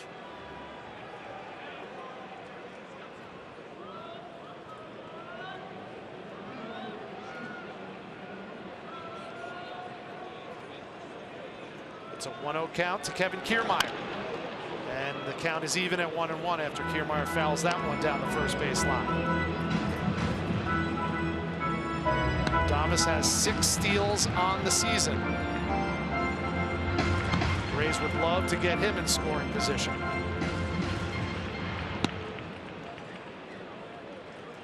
Despite how many home runs this Oakland A's team can hit and how many runs in general the Rays have been scoring lately, you get the feeling like this could be a pitching-dominated 3-game series. Jackson, broken bat, over to Olsen at first. They'll get Adames at second, and Kiermaier beats the throw back. I didn't think there was any chance you had at getting Kiermaier on the return throw, but I think if Edwin Jackson finds first base, they might have gotten him. This ball rolled right over to Olsen, who got rid of it quickly. Simeon back to Jackson, but he was not in contact with first base, and Kiermaier able to get there. Was a little closer than you'd expect. Oh, yeah. Well, that was all because of Matt Olsen at first. Watch how quickly he gets rid of this baseball. This is what gives it a chance. And now you got to wait for Edwin Jackson, and if his foot's on the bag, they may get him. Sean Kelly warming in the bullpen for Oakland.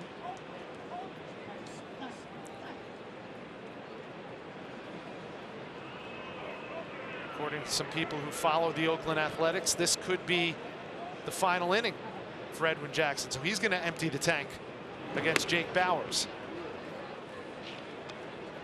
One out, man on first. That would be Kevin Kiermaier. Rays and A's tied at 1. Oakland comfortably securing the second wild card spot. But the Rays are knocking on the door. 7 back in the loss column, 8 games back overall.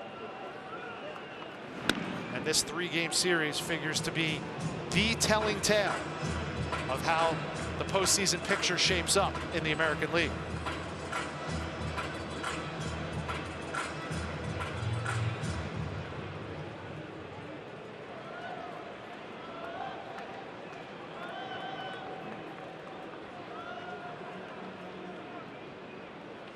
Kiermaier short lead off first. The 1-0 to Bauers. And it's 2-0. And one thing you could say about Jake Bauers, despite the fact that the batting average has slipped below the Mendoza line, he's slowly starting to get his swing back. He still has a terrific eye at the plate. Especially on pitches that are away. He is very good at recognizing balls and strikes on pitches on the outer edge or just off. The 2-0 from Jackson, taken outside. 3 balls, no strikes. Well, it was a good Monday for Jake Bauers. Certainly a 2-run home run against Cleveland. That was his first home run since August 1st. And usually a swing like that is all it takes to turn things around for a player of Jake Bauers' caliber who's been struggling a bit. Line down in his first at bat in the 3rd inning. Now has a 3-0 count here in the bottom of the 5th. Kiermaier going. The throw from Lucroy. And he got him.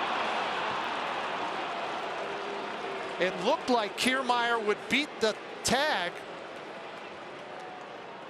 And we're waiting to see, with Charlie Montoyo on the phone inside the dugout, to see if they're going to check this one out on replay. Here's the throw from Lucroy. If they get him, it's the same reason they got right there. The catch is right on the left leg. That's the thing. You don't even have to reach for the tag. The throw by Lucroy is caught and it's slid into. So that's the same shot that they got Malik Smith on. The great throw by Lucroy. And it's not only the strength of it, it's the accuracy of it, low, close to the bag, that Semien always got to do is catch it, let the guy slide right in. Jonathan Lucroy has gunned down 2 Rays base runners. And now it's a completely different complexion here in the bottom of the 5th. Nobody on, 2 out. And a 3-2 count to Jake Bauers, trying to keep this inning alive. Rays got their first run with a 2-out rally in the bottom of the 4th. Let's see if they could do the same here.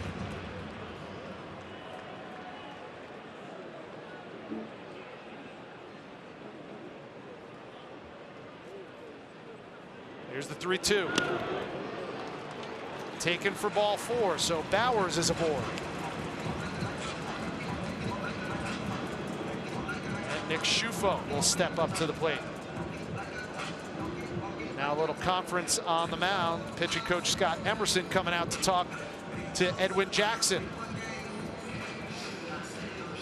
Would love to get one more out for Jackson and leave a clean inning for the relief corps for Oakland. Well, he got into trouble in this inning, and along at bat, Adames is able to get that base hit. And the fielder's choice, the walk here to Bauers. You can see he's trying to be real careful around the zone, realizing, number one, my outing is coming to an end, not wanting to make that crucial mistake. You get to that point of the game that, you know, the team that takes the lead here in the middle part, then it's matchup city out of the bullpen, and it's going to get more difficult on these opposing offenses. First pitch swinging, Nick Schufo fouls it back, strike 1. A lot of queens and rooks and pawns. Chess match supreme.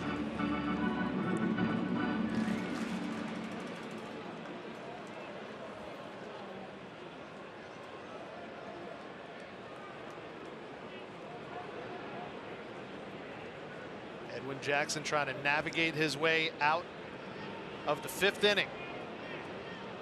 Leave this game tied at 1. That ball taken for a ball, evens the count at 1 apiece.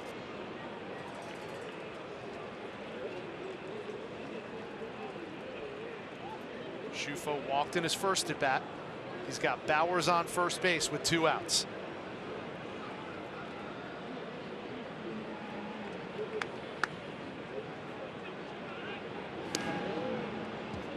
Bowers gets back to first.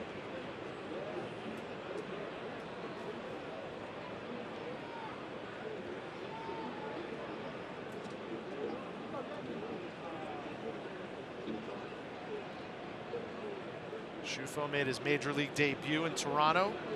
Got his first major league hit, and then came home, hit his first major league home run in front of his mom and about a dozen or so friends and family members here inside Tropicana Field. South Carolina native.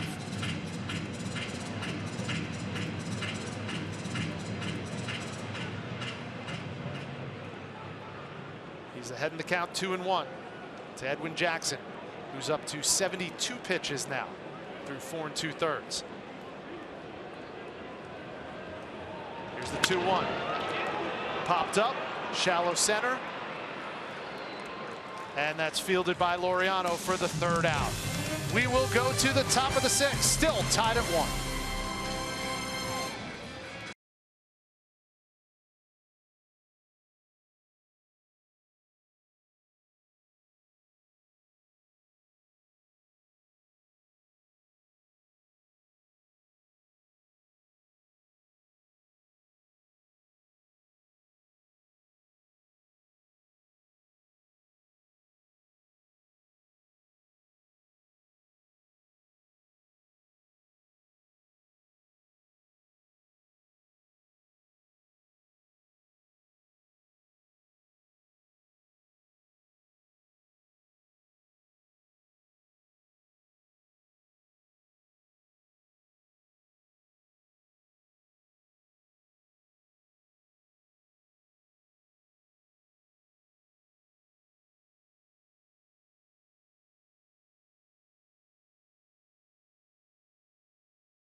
One tie score. It was Matt Olson with an RBI single in the top of the 4th, driving home Matt Chapman for the first run of the game. But the Rays came right back. Joey Wendell in the bottom of the 4th with an RBI single that plated Tommy Pham, who had reached with a double to extend his hitting streak to 17 games. And that's where we stand now as we enter the top of the 6th. 1 run, 2 hits so far for the A's. 1 run, 4 hits for the Tampa Bay Rays. Now left-hander Matt Joyce steps into the batter's box to pinch hit for Mark Canha, who pinch hit for Nick Martini, who started the game. Second pinch hitter used by Bob Melvin in this contest. And speaking of players used, Chaz Rowe enters the game now, the 4th pitcher for the Rays in the first 6 innings.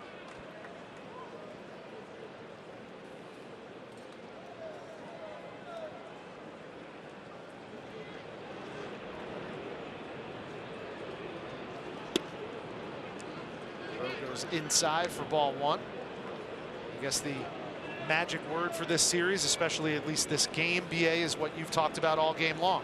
Matchups. You're going to bring in the righty Chaz Rowe. I'm going to put up the lefty Matt Joyce. And Joyce grounds it, and it's booted by Adames. You know, and I wonder if Willie scrambles after that ball, if he still doesn't have a chance to get Joyce.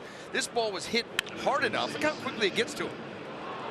Kind of snuck up on him. It kind of snuck up on him. That's fine.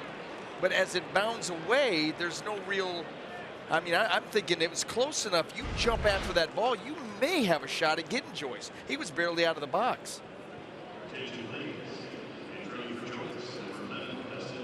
And now Dustin Fowler takes Matt Joyce's place at first base as a pinch runner. How about the turnover at the leadoff spot here for the A's? Player number 4. Get used to it, partner.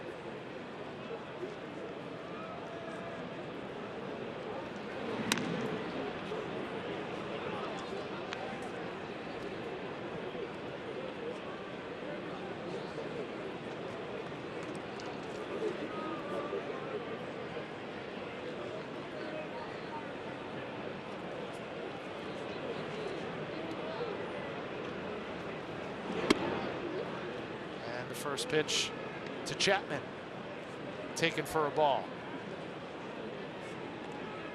Matt Chapman struck out in the first, doubled and scored in the fourth.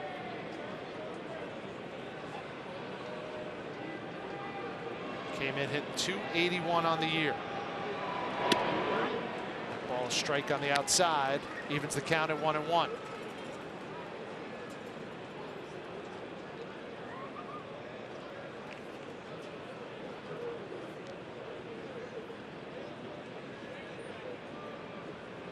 Chaz Rowe this year, a 183 opponent's batting average against right-handed hitters. But he's behind in the count, 2-1.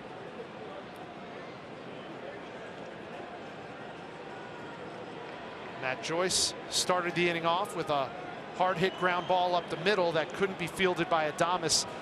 He reached first on an E6, and Dustin Fowler took his place as Chapman lines this to center. Easy play for Kiermaier, and Fowler retreats back to first. Well, follow the race to the postseason on MLB.TV for $25.99. You can watch every out-of-market regular season game, plus get a free subscription to MLB At Bat Premium. Blackout and other restrictions apply. Visit MLB.TV to take advantage of this limited time offer. Well, we talked earlier in this game, BA, runs might be hard to come by. The A's don't steal a lot of bases. Dustin Fowler, 6 steals in 10 attempts, but obviously Bob Melvin's going to trot him out to first, a better chance to get him around the base paths than maybe Matt Joyce. Well, and when you start to think about would he go in a situation like this, first thing you look at is the lead. And the lead here thus far has not been very aggressive at all. We talk about the cutout. The left foot to the cutout is an aggressive lead. He's got the right foot to the cutout. So there's plenty of room. I mean, even if you get a really good jump from where he's at, you're not going to get there.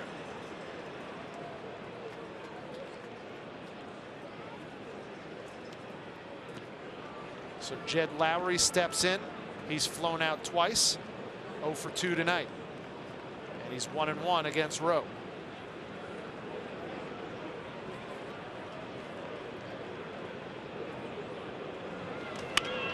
That ball fouled off, so he's behind in the count, 1-2.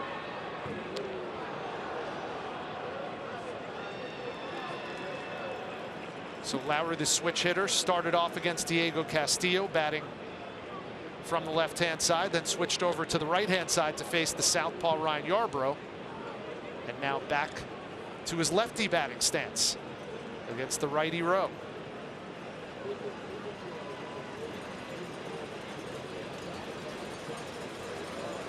Here's the 1-2. Off speed outside.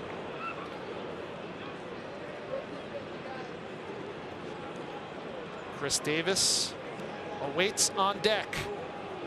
And if only Chaz Rowe didn't take the braids out a couple of games ago, we could have the all braids matchup with Chris Davis coming up next. Chaz switching things up. This one grounded first, fielded cleanly by Bowers. And they get 2 with Rowe covering. Terrific double play turn to end the top of the 6th. Score it 3-6-1, the inning-ending double play. And the Rays are coming up in the bottom of the 6th.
Exactly what Bob Melvin had hoped that he would do. You're talking about getting 5 quality innings, and that's exactly what he got.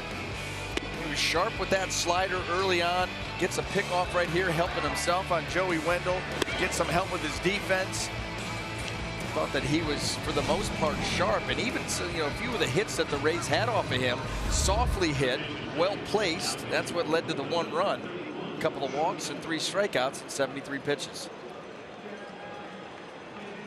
And that brings in the big right-hander Sean Kelly, acquired on August 5th from the Washington Nationals. All Kelly's done since he's come over to the A's, 11.2 innings pitched and not 1 run allowed in 13 appearances. He's facing the top of the Rays order: Malik Smith, Matt Duffy, G-Man Choi here in the bottom of the 6th. In a tie ball game, 1-1.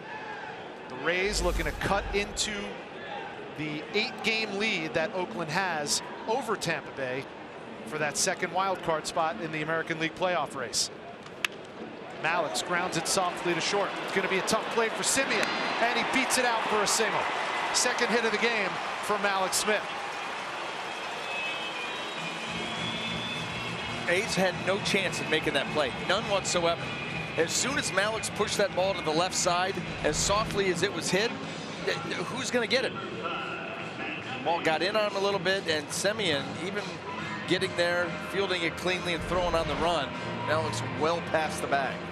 That's what speed will do for you, and Malik's has learned that the other side of the field for him is very conducive to hits. So then I'll bring up Matt Duffy. Grounded out both times in his first 2 at bats, 0 for 2 tonight. Hitting .339 in his last 16, and he pushes a bunt up the first baseline, and there's nobody there to field it at first. A perfect bunt from Matt Duffy moves Malik Smith over to second, and Duffy has himself a bunt single. Now they screwed this play up right here. Here's the bunt. Lowry's not going to be able to get there in time. It looked like Olsen with the spin right there looking for him. There was just not an option for that play to be made. It was a well-placed bunt by Matt Duffy, and it's that kind of mistake right there that the Rays can capitalize on and try to get this lead. This just feels like a game where you have to be ready for anything to happen at any given time.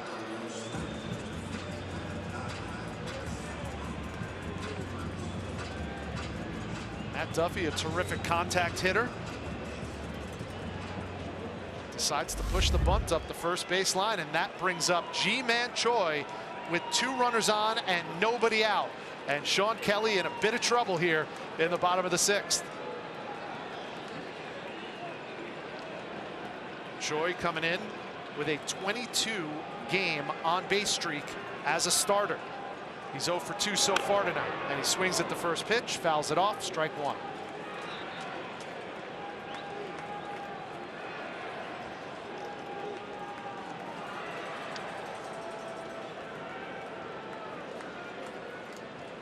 Love to see our man G-Man do a little dancing tonight.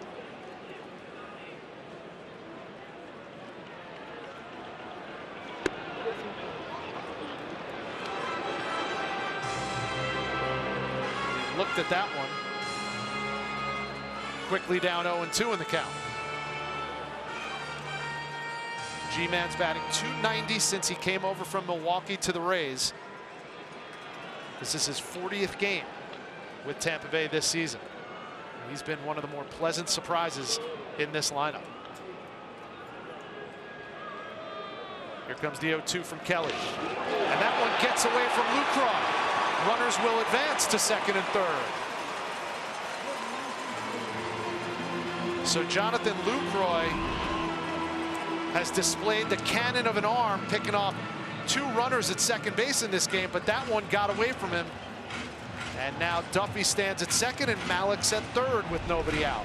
I don't really know how much you can blame him. That was a breaking ball that was clear on the other side of the plate and well off the plate. He did everything he could to get out of there, just as a pitch that was not executed.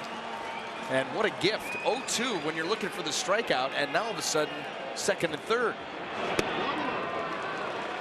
And a close one. Down in the zone for ball one on the off-speed pitch. Well, what a huge break. That forces Oakland to move the infield in, all except for third base. Chapman playing a little bit off. Everybody else kind of tucked up, especially up the middle.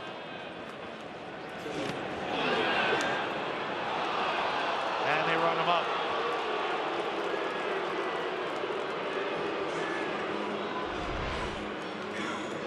Just a little bit too far there. That was the right call.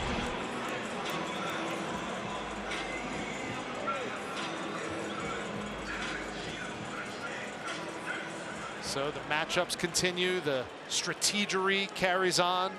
Bob Melvin's got Ryan Butcher up in the bullpen now, a left-handed reliever. There's one out, bottom of the sixth. Runners on second and third for Tommy Pham, who owns Major League Baseball's longest hit streak right now. It's 17 games. He extended that in his second at bat tonight in the bottom of the fourth when he doubled and later scored on the base hit by Joey Wendell.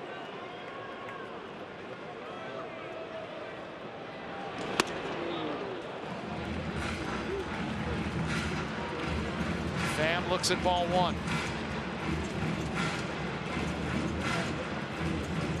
It is nail-biting time here inside Tropicana Field.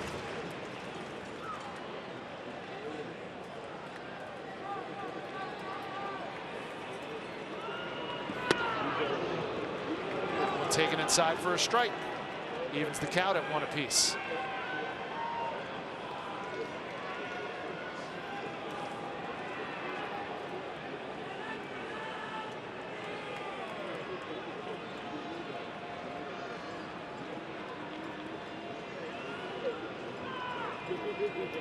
Here's the 1-1 to Pham. Pops it up.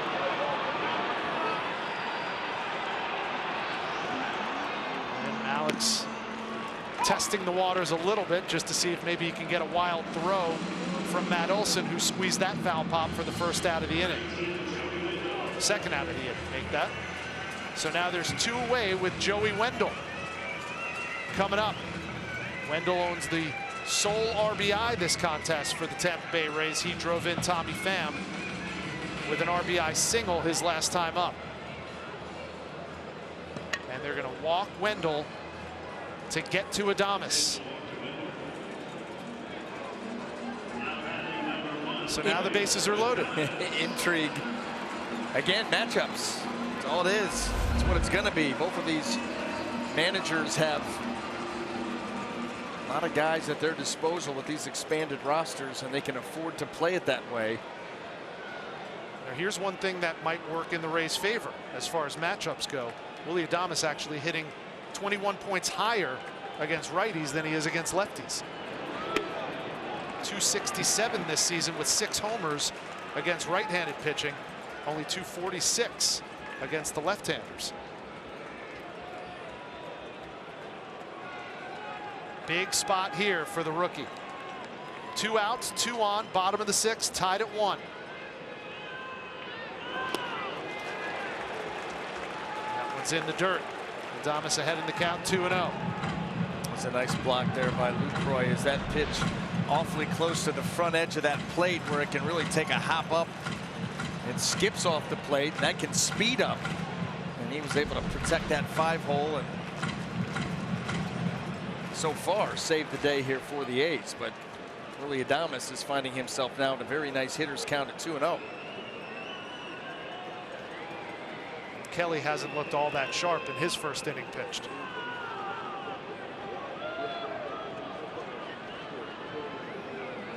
Bases loaded, 2 outs, a 2-0 count to the rookie shortstop Willy Adames. And he looks at strike 1. Adames 1 for 2 on the night. He singled in his last at bat back in the bottom of the 5th.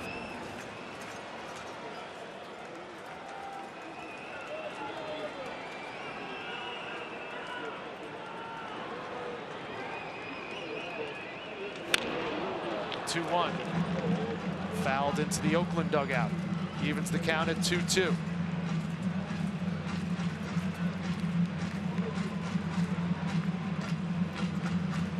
Edwin Jackson looks on. Malik Smith at third, Matt Duffy at second, Joey Wendell at first.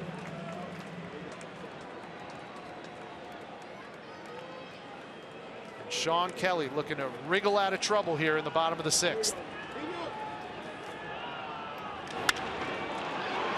That one driven deep into the seats in foul territory down the right field line.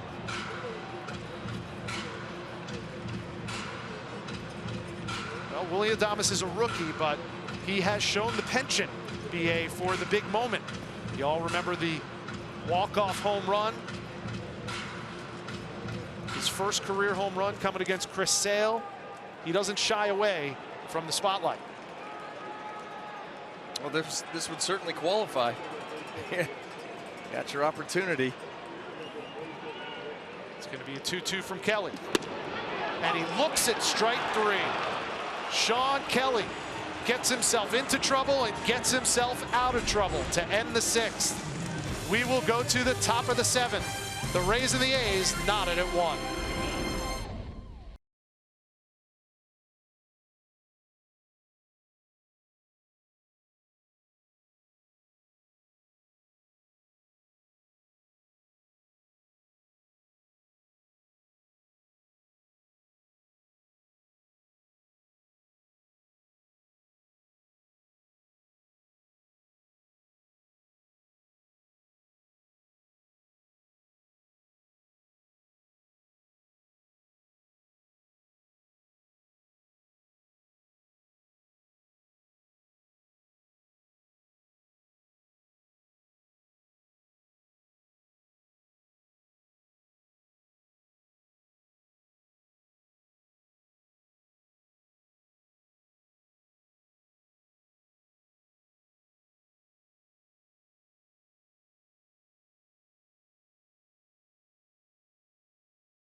At 1 between the A's and the Rays in the top of the 7th inning. Well, it is time now for your Chevy Prospect Spotlight. We are going to take a look at the AAA team Durham Bulls. They are in Game 4 tonight of the International League Governor's Cup Final. They are trailing 5-1 in the top of the 8th inning. Keon Wong is 2 for 4 and has the lone RBI in the game. Rob Refsnyder, former Ray, he's 2 for 4 with a double. And then Zach Lee started the game. He threw 3 in a third, and this is a best-of-5 series, and Durham went into the game leading 2-1. So this is a pretty big deal if they take it to Game 5, guys.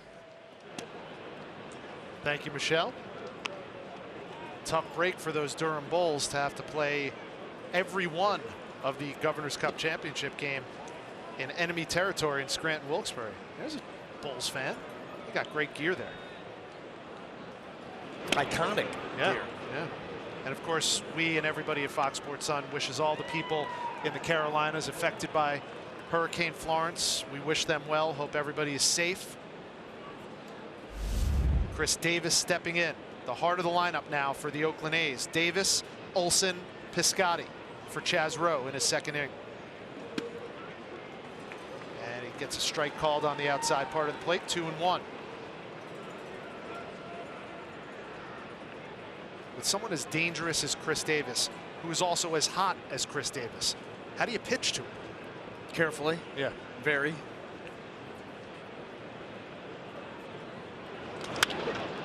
Pops that one up sky high, but it's not going to leave the infield. Adames circles under it and makes the catch.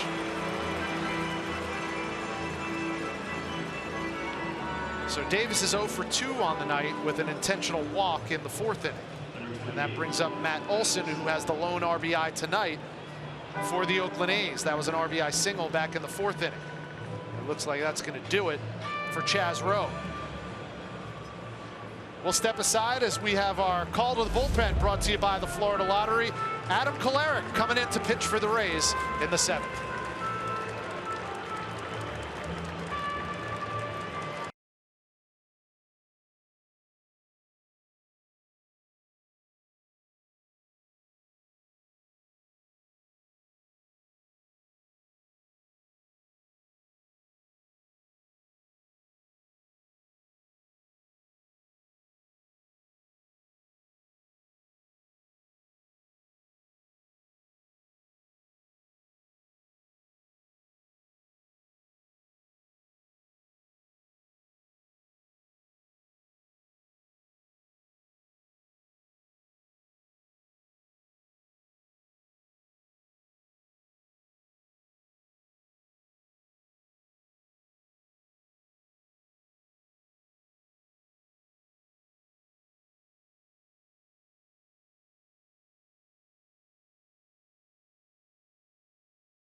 And we're tied at 1. The new Monopoly jackpot scratch-offs from the Florida Lottery are a new spin on a classic.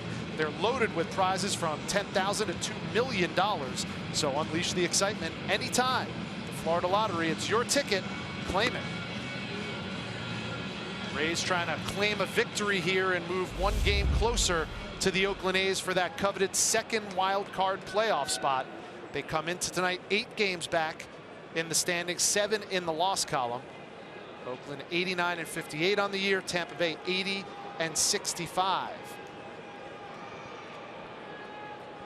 And from here on out, there will be non-stop action in both teams' bullpens. Well, they double barrel in both right now. I mean, when do you see that? There's not a. There's a ground ball on the first pitch over to second base. And an easy out, scored 4-3 off the bat of Matt Olson. Experience the rush of a wild card race this weekend when the Rays face the Athletics on Saturday and Sunday. For just $10, you can get lower corner tickets to both of those games and a playoff chase matchup. Don't miss 2 of the hottest teams in baseball. Visit RaysBaseball.com/Oakland and Rays up. Yeah, there's not an unoccupied mound in the building. Rays with Kittredge and Alvarado. And Lou Trevino and Ryan Buchter in the Oakland A's bullpen.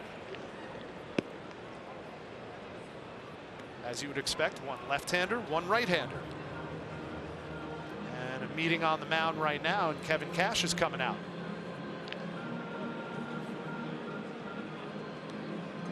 So this could very well be, and it is, a one-pitch appearance for Adam Kolarek. Our call of the bullpen brought to you by the Florida Lottery. The chess match continues at Tropicana Field.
local Toyota dealer. Toyota, let's go places.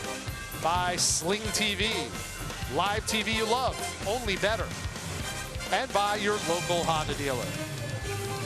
Fans on Beach Drive taking in the game on Fox Sports Sun, no doubt, as we welcome you back inside Tropicana Field. Rich Hollenberg, Brian Anderson, and the rest of our crew here. Game one of a 3-game series between the Rays and the A's. And Kevin Cash goes from one K to another K. Kolarek had one pitch, one out, and now it's Andrew Kittredge's turn to face the Oakland lineup. Stephen Piscotty will be the first batter faced, and he swings through strike one.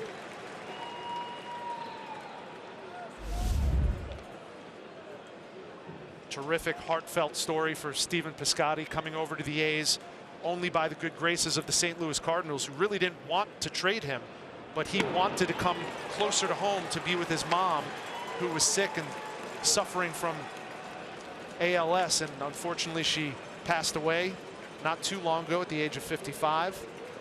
Piscotty having a good year with his hometown A's team. And he disagrees with the swing, but it is strike three for Kittredge. So the chess match continues, and Kevin Cash is pushing all the right buttons. We go to the bottom of the seventh.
Catch of the game, and it's the catch of Jed Lowry because of the throw of Jonathan Lucroy, getting Malik Smith catching that ball right off of his left knee, and then how about this, catching it right off of the left leg of Kevin Kiermaier. Jonathan Lucroy coming up and out with some strong throws right on the money and gunning down two potential base stealers here in this ball game tonight. And as this game wears on, how valuable are those base runners right now? As we see Ryan Buchter enter the game for Bob Melvin's A's. Has not allowed a run in 15 of his last 16 outings. You should have let me say that. It would have been guaranteed to get one up right away. Still trying to kick the rust off a little bit. I'm the anti. First pitch swinging from Kevin Kiermaier. Sky high pop. To Marcus Semien at short, who fields it. One up, one down for Buchter.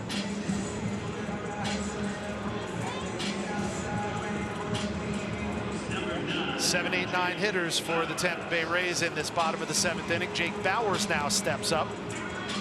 Another left-hander to face Buchter. He lined out to second in the 3rd and walked in the 5th. Officially 0 for 1 tonight for Jake Bauers.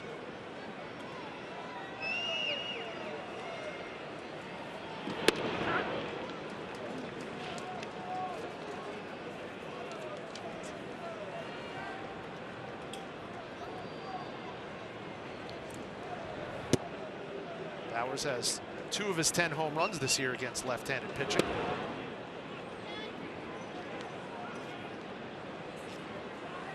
Count is even at 1-1. You see an extreme shift against Jake Bauers. Matt Chapman, the only one on the left side of the infield.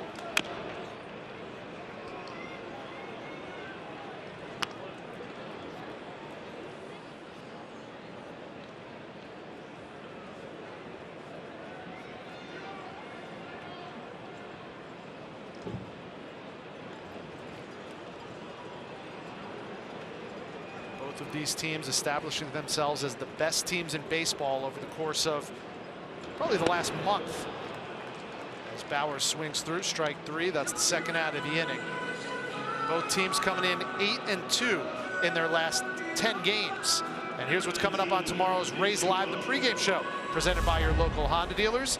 Have a discussion on the opener concept. No better time to do that than Saturday night here at Tropicana Field with these two teams facing off. And then Orestes is going to break down the aforementioned Matt Chapman, maybe the best defensive third baseman in all of baseball this year. That's Rays Live pregame coming up tomorrow night with Neil and the Big O. And that's a big swing, driven into the gap and snagged by Piscotty in right. Well, Nick Schufo gave it a ride, and for a second it looked like it might drop, but we go to the 8th. Still tied at 1.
Drama at Tropicana Field in game 1 of this 3-game series between the Tampa Bay Rays and the Oakland A's. We are tied at 1 as we go to the 8th inning. A total of 10 pitchers have now made appearances, with the appearance of Jose Alvarado on the mound now. The big left-hander taking the ball for Tampa Bay to start the 8th. How about this? 65 times he's come on. Those appearances add up. 59 innings, 68 strikeouts. You can see just the 1 home run given up. Does a great job of keeping the ball in the yard with overpowering stuff. High octane, high velocity fastball. Very good sharp breaking ball. This is his time. 8th inning, 9th inning. Big outs. He'll be facing the bottom of the order of Bob Melvin's A's. Ramon Laureano, Marcus Semien, and Jonathan Lucroy due up in the top of the 8th. Laureano 0 for 2 with a strikeout tonight. And he looks at ball 1 to start off. And there's a sight we've seen, but not in game mode lately. Sergio Romo warming up now. Keeping him fresh. And a 96-mile-an-hour heater taken for ball 2.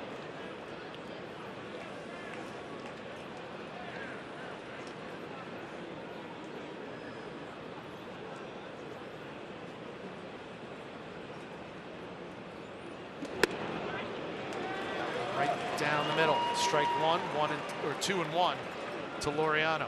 Boy, when you talk about these two teams and all the pitchers that they've used already in this game here tonight, how about you look down Oakland's bullpen roster? 18 names listed. 16 righties, 2 lefties. You thought the Rays had a lot. They only have 13. I mean, look at that. They probably had to bring down, well, they did. They brought down all the extra chairs down by the bullpen mounds. Yeah, some folding chairs over there. Get a couple of stools in there working. Maybe 2 planes. Alvarado's worked it back to a 2-2 count, and he's got strike 3 call on Laureano. First out of the inning in the top of the 8th. Watch Laureano leaning into the plate, and as he does that, no way you can react to 98 in.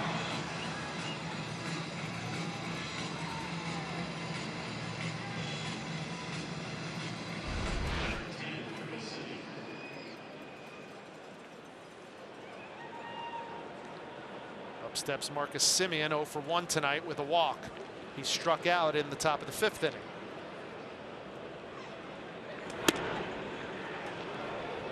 Alvarado especially tough on right-handers. 162 opponent's batting average this season. And that one in at 97 fouled off by Semien.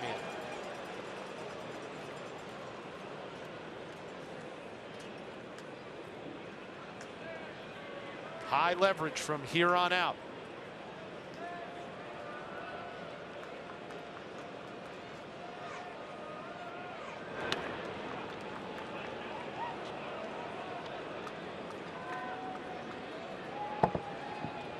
There's less than half of the pitchers that we've seen tonight. 7 so far for the Rays. There's another one. Diego Castillo opened things up. Went 2 innings, scoreless, 4 strikeouts for him.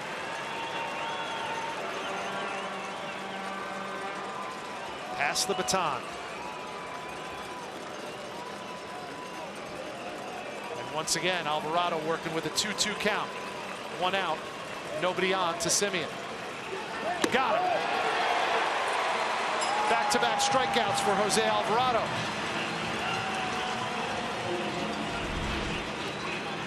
Boy, just as Laureano was never going to get to that fastball up and in, try chasing this up out of the zone. 97, 98 away and elevated.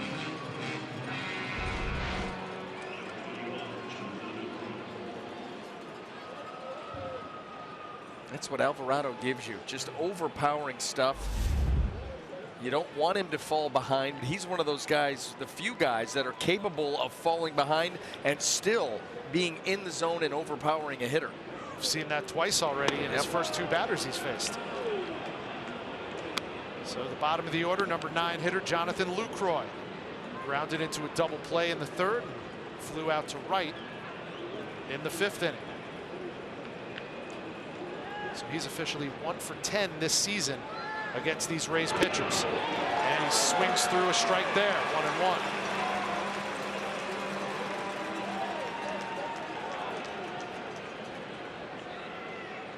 Interesting with Lucroy, you saw him gun out 2 base runners earlier tonight, Smith and Kiermaier.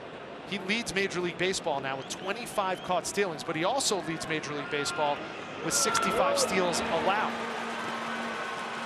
He's a very active catcher for the A's.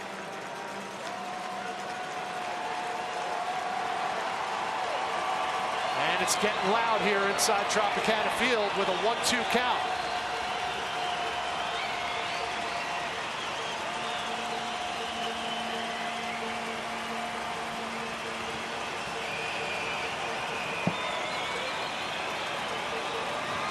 Here comes Alvarado.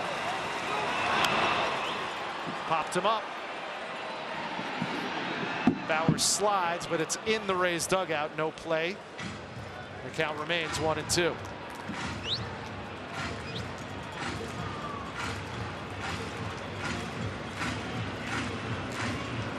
If Lucroy reaches, Bob Melvin has Chad Pinder on deck as another top of the order pinch hitter.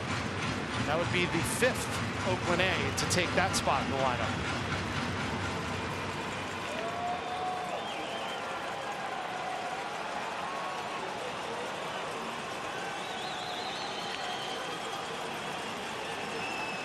The 1-2 from Alvarado. Just fouled off behind the screen.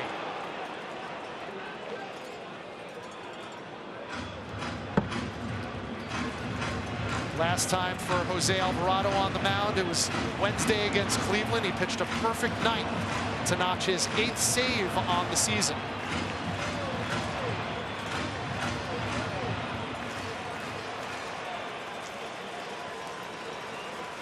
Big spot here for the big left-hander. That one's in the dirt. And the count is even at 2-2. 12 straight scoreless appearances for Jose Alvarado, earning him the confidence of his manager, Kevin Cash, over the course of this run that the Rays have been on. Alvarado's been a big part of it.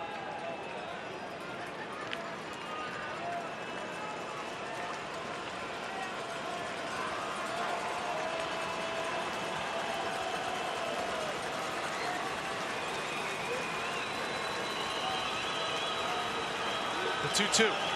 Got it. But a foul tip, and he stays alive. What a battle being put up by Lucroy. He's fouled off some tough pitches, taken some others that were close. You see that swung and missed at so often with Alvarado. But look at him just go down there and live to see another pitch. Well, you know, we talk about these teams and their similarities. The Oakland A's are young. They might not be as young as the Tampa Bay Rays, but Jonathan Lucroy certainly is that veteran presence in this lineup. Here's the 2-2 again. And grounded foul. Lucroy stays alive.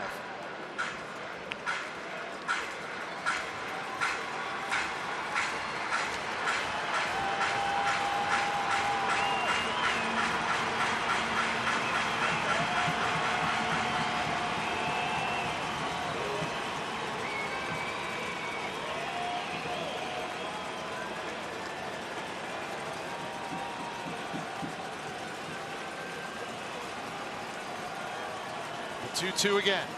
And that one's high off speed. And the count runs full to Jonathan Lucroy. The game within the game in the top of the 8th with 2 outs and nobody on. Jose Alvarado on the mound.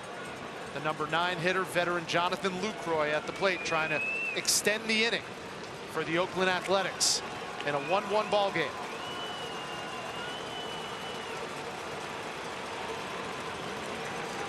The 3-2. Foul back. You can see Lucroy getting more and more comfortable, understanding that it's the fastball and it's the slider, and they are elite pitches that he's been able to foul off a number of them. Doesn't mean the next one Alvarado won't be able to get by him because they're that good. But this has been quite a battle here between these two. This next pitch by Jose Alvarado will be pitch number 11 of the at-bat.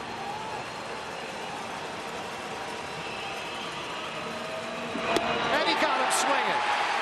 Jose Alvarado strikes out the side in the top of the 8th and sets the A's down in order. We go to the bottom of the 8th and the top of the order for the Tampa Bay Rays. Alvarado does his job. The Tampa Bay offense coming to bat, tied at 1.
Rays and A's tied at 1 as we head to the bottom of the 8th, and the top of the order due up for Tampa Bay. Join the Rays pitching staff as they aim to strike out teen homelessness in Tampa Bay. For every strikeout the Rays pitchers record on a Friday night during the 2018 season, the Rays Baseball Foundation and Crown Automotive will donate $25 to Starting Right Now. To find out how you can contribute, go to raysbaseball.com/strikeouts. It's Lou Trevino, the right-hander, pitching now for the Oakland A's. He's a rookie. He allowed his first run since August 27th this past Tuesday night. He's been a good addition to Bob Melvin's bullpen staff. Well, you like the 97 right out of the gate. Not wasting a whole lot of time. And on the second pitch, an easy grounder over to Olsen. 1 up, 1 down. You can see why he starts to work his way towards the back end of this bullpen. And I'll tell you what, he's on for the 65th time, 78 strikeouts in 70 in the third innings. And we talked about the way that Bob Melvin likes to shorten the game with the bullpen that he has now, the power arms he has at the back end.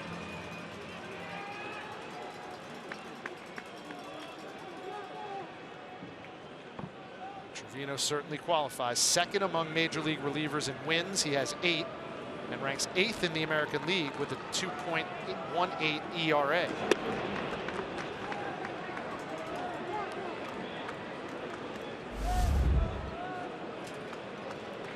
Now Matt Duffy steps in. He had that bunt single in the 6th.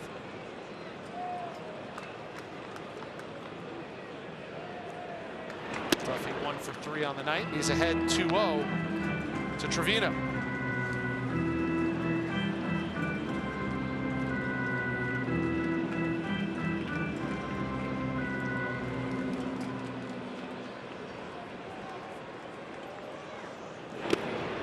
That ball is 97, but low and away. So Matt Duffy quickly ahead in the count, 3-0.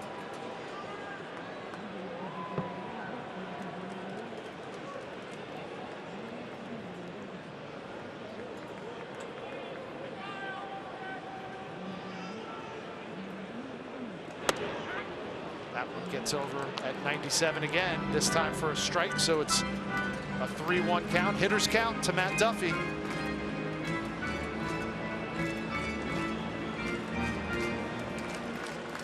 He's hit so well all year, so consistently all year.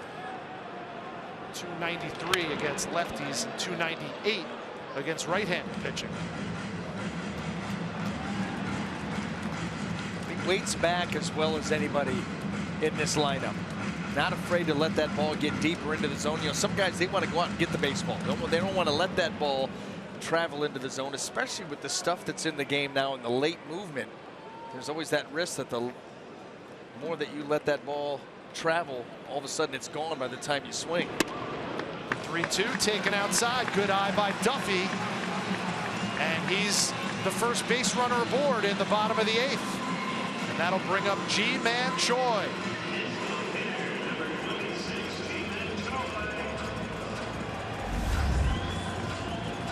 Choi 0 for 3 on the night, struck out his last time up in the bottom of the 6th.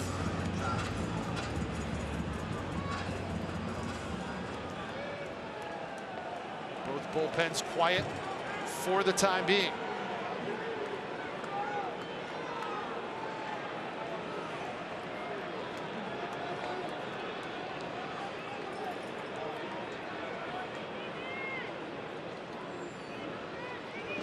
First pitch to Choi.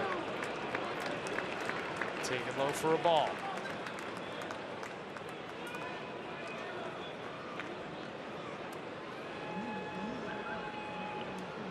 Ji-Man Choi, 8 of his 9 home runs have come against right-handed pitching. He's hitting close to 300 against righties this season. And a big cut and a miss from Choi there to even the count at 1-1. Trevino likes to stay primarily fastball cutter to the left-handed hitters. And so you're talking about that 97, 98, cutters at 92, 93.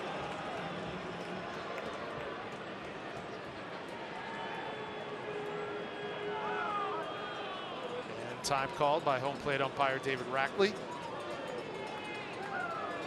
Choi and Trevino will reset.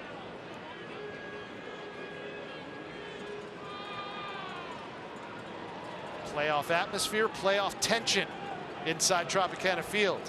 In the bottom of the 8th, tied at 1. And Choi slices it into center field. Laureano was there to squeeze it for the second out of the inning. A well-hit ball by G-Man Choi, but it results in the second out, and that'll bring up Tommy Pham.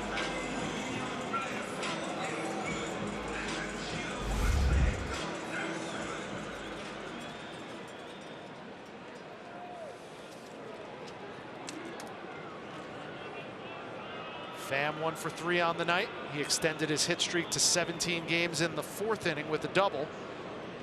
Later scored the lone run for the Rays on Joey Wendell's RBI single after him. Matt Duffy on first with a walk. 2 outs, bottom of the 8th. Tied at 1. 8 total hits between the two clubs tonight. And a good cut by Pham, but it's fouled back.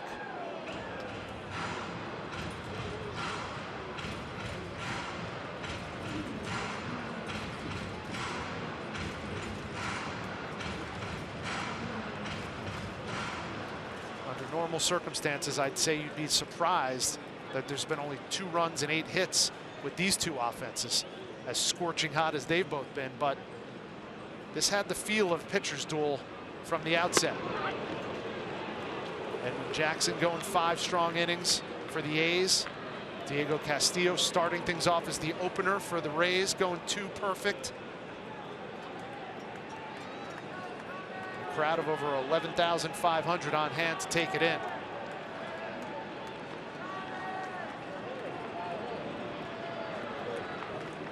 Pham behind in the count, 1-2. Trevino goes over to first.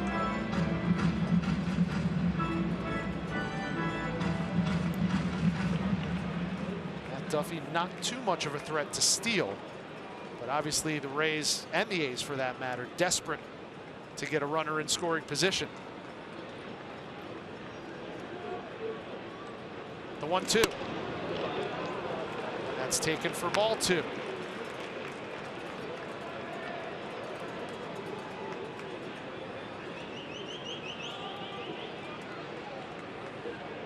Wendell awaits on deck if Pham can reach.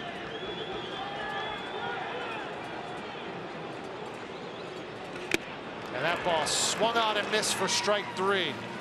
Trevino comes on and does his job, gets the strikeout to end the 8th, and we go to the 9th, tied at 1.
Up on Rays Live, the postgame presented by WB Mason. It'll be Neil and Orestes anchoring from our left field perch, and they will have Kevin Cash's press conference, as well as Michelle's going to get interviews from the clubhouse. One of the things they'll be talking about, of course, is Tommy Pham extending his hit streak to 17 games. That's coming up on the Rays Live postgame show, brought to you by WB Mason.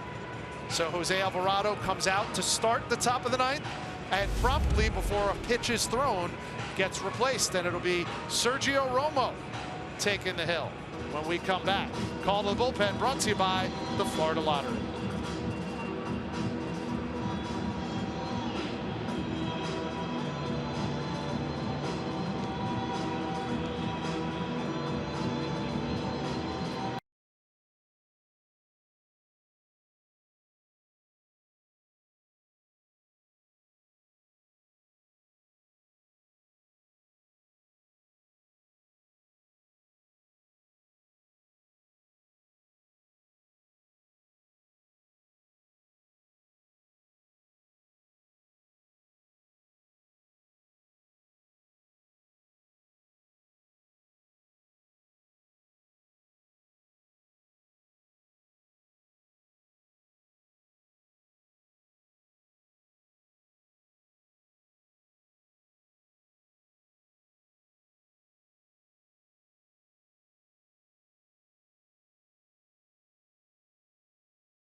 Jose Alvarado was on to start the inning.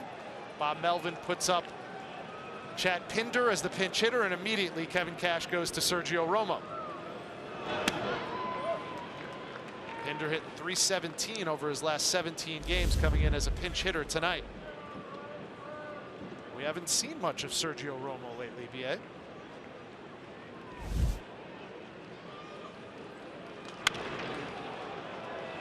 Popped up by Pinder over to the first base side. Bauer's under it, and the first out of the inning is recorded. And that's why in this situation here, the one thing that you want to look at, the one thing that you're concerned about, how sharp is he going to be? You know, even if you're down there, you know, throwing some bullpens and doing your best to stay, it's still not game action. And you're right, his you know, appearances overall have gone down dramatically here in the last couple of weeks. And so you want to see how sharp he is, because when he is on, we've seen that fastball velocity get up to around 87 miles an hour where he can locate it. But of course, it's the slider with him. He's got a couple different versions of it. There's one. Taken for a strike by Matt Chapman, who's 1 for 3 on the night.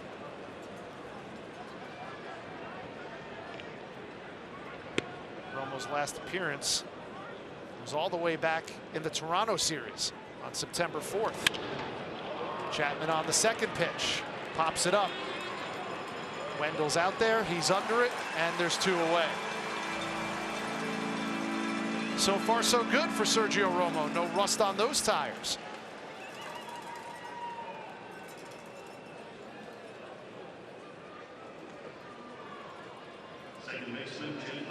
Now, number 3 hitter in the A's lineup, Jed Lowry, steps in. Grounded into an inning-ending double play his last time up in the top of the 6th. And he'll hit from the left side against Romo.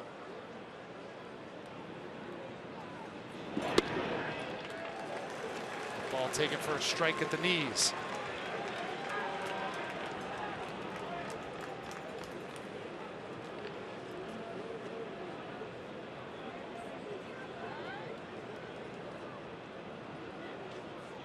Here's the 0-1.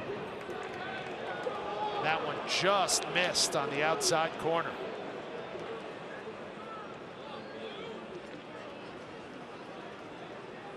Veteran matchup here with Romo and Jed Lowry. Nobody on, 2 out. Top of the 9th. Still tied at 1. And Lowry fouls that one back. So Romo's ahead in the count, 1-2. I'll tell you what, Jed Lowry tonight has gotten a number of fastballs out over the heart of the plate that he's just fouled off and just missed. And you just wonder, if Sergio Romo is okay.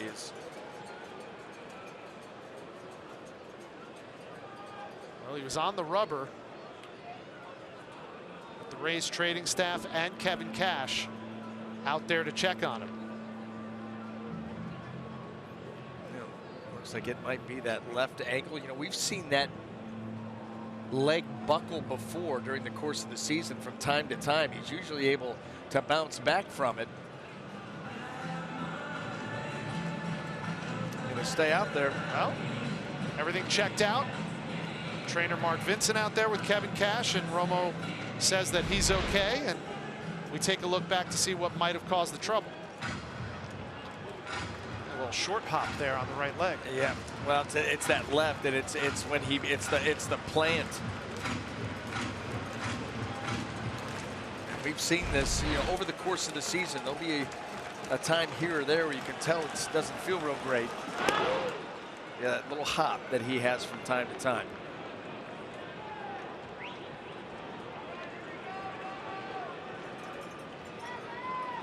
Competitor, though, he wants to be out there. He's a gamer. Hasn't been out there a lot, you know.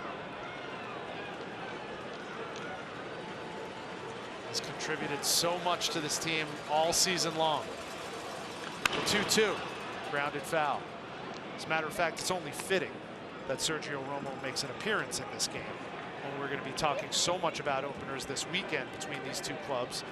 He was the one that really initiated it in earnest back in May in Anaheim.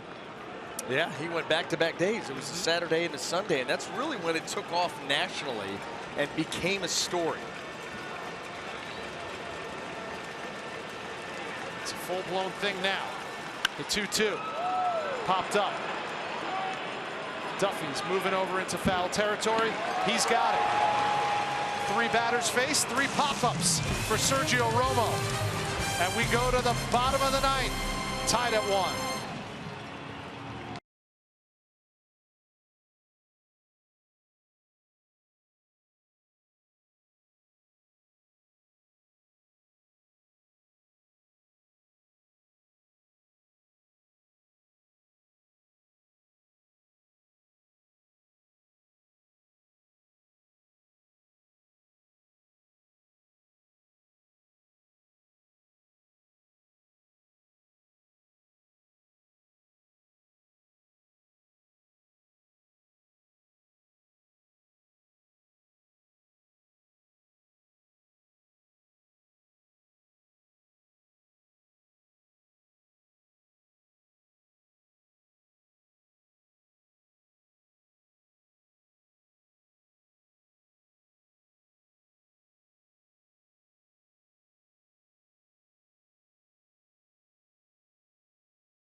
It's been as advertised in game 1 of this 3-game series. A nail-biter from Tropicana Field. We are tied at 1.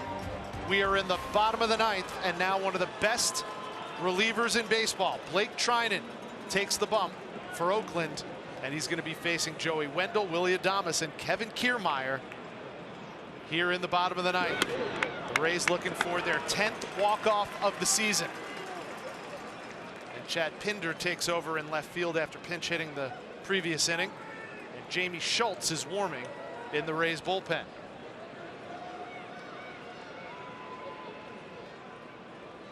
The 1-0. Swung on and grounded to Olsen at first. 3-U in the scorebook, and there's one away. And now Brandon Lau will make a pinch hit appearance in place of Willie Adames, bringing up the left-hander against Trinan.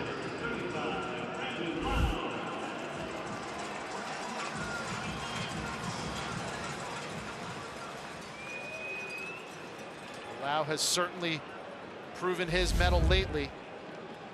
The 244 average belies how hot he's been over his last 3 weeks.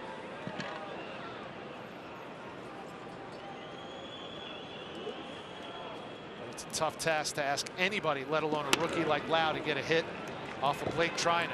He hasn't allowed a hit over his last 9 games and 9+ innings. But as mentioned, Brandon Lau over his last 17 has 7 extra base hits, including 4 bombs, hitting well over 300.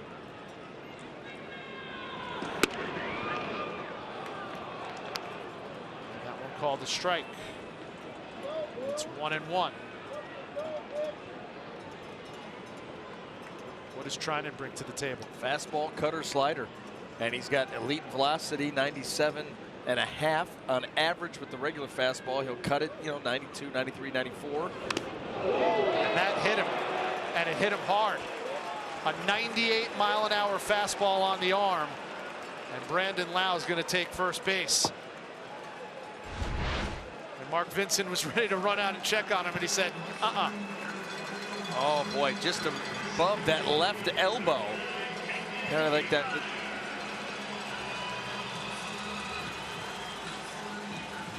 Yeah, it did not feel good. Not at 98 miles an hour. Really not at any miles per hour does that going to feel good. But you get a base runner here. And well, now Kevin Kiermaier steps in.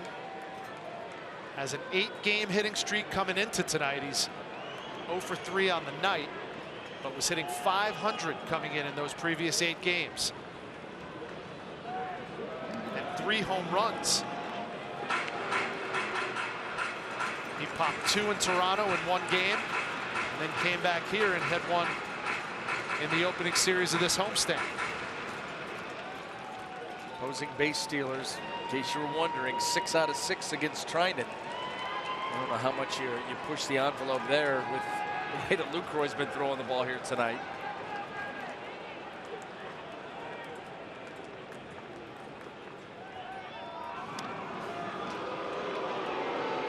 Goes to first, something we've seen all night from the Oakland pitchers. Well, you're right about that. A lot of throwovers.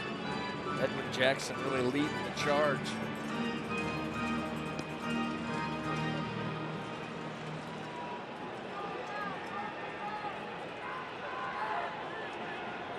Every win critical right now for the Tampa Bay Rays. Kiermaier swings through a 92-mile-an-hour fastball.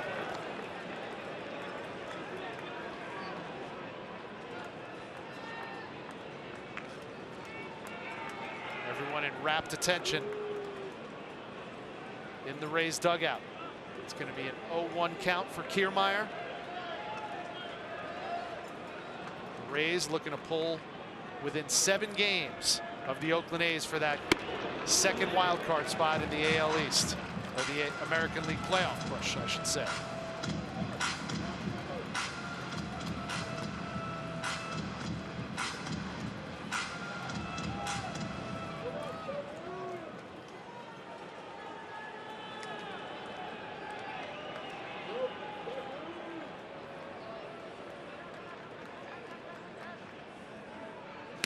Back over to first, and Lau is back there, safe.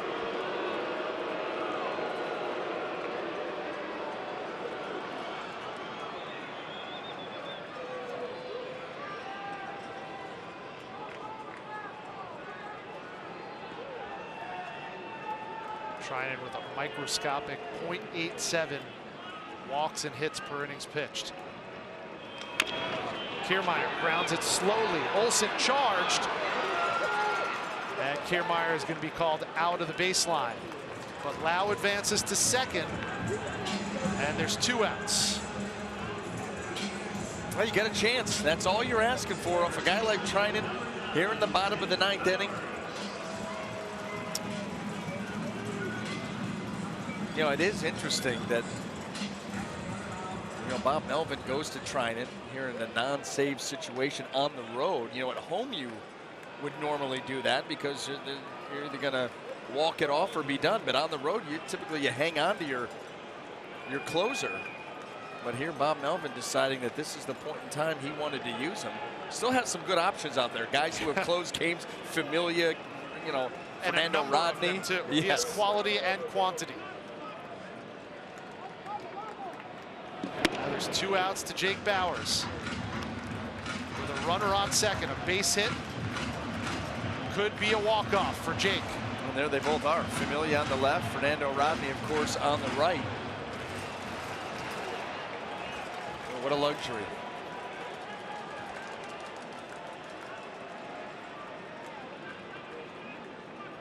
The 1-0. And it's going to be 2-0 to Jake Bauers. Bauers has a walk in the 5th. He also lined out in the 3rd and struck out in the 7th. Brandon Lau reached on a hit by pitch, rather, as a pinch hitter for Willy Adames. Moved to second. Now represents the winning run in this 1-1 ball game. Bauers got into that one, and it hit one of the rings, but it was well foul. Talk about timing one up.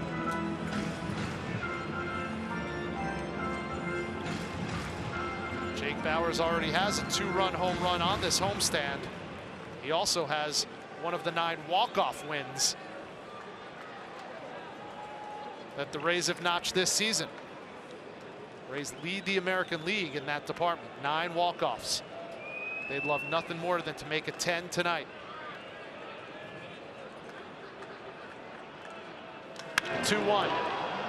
Popped up. It's going to be foul. Is it playable? And it's not. And Pinder out there and left was trying to track the ball and tripped over one of the bullpen mounds. We bring this up all the time. These can be dicey down here.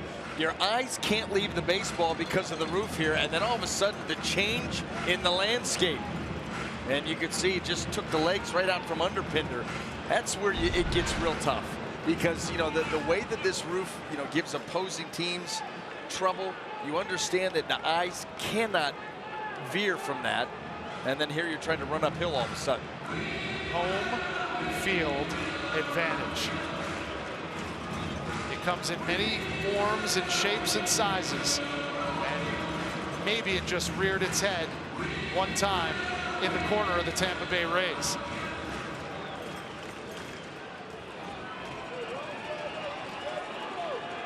It's going to give Jake Bauers another shot here against Treinen.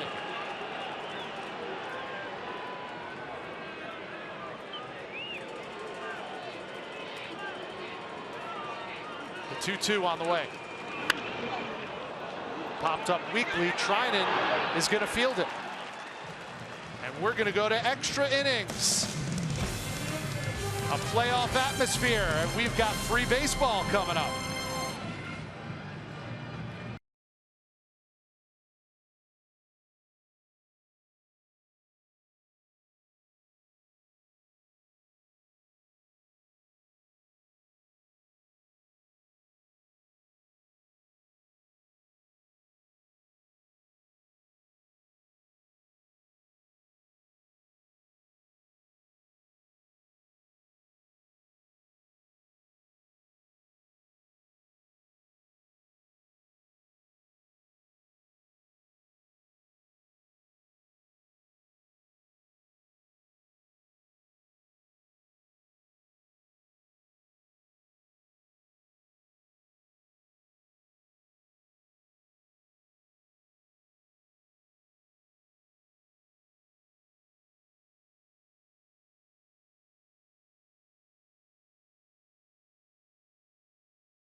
on Fox Sports Sun is brought to you by AT the official sponsor of Extra Innings. And that's where we enter into here in game one of this three-game series between the Rays and the A's. It's been a pitcher's duel throughout. Only one run scored for each team. That came in the fourth inning. And now Jamie Schultz will join the fray as the eighth Rays pitcher. Wendell takes over at short, Lau takes over at second, and Jamie Schultz takes over on the bump. Well, he is on for the 18th time. He's worked 25 in the third innings with 29 strikeouts. That opponent average of 146 catches your eye.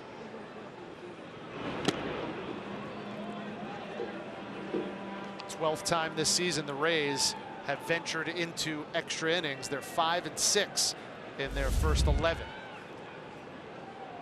Chris Davis could easily put Oakland on top with one swing of the bat. 41 home runs coming into this season, into this game.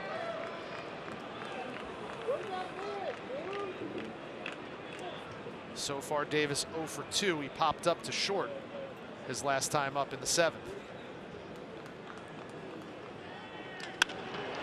And he drives this one deep to center field. Kiermaier going back, and it's gone.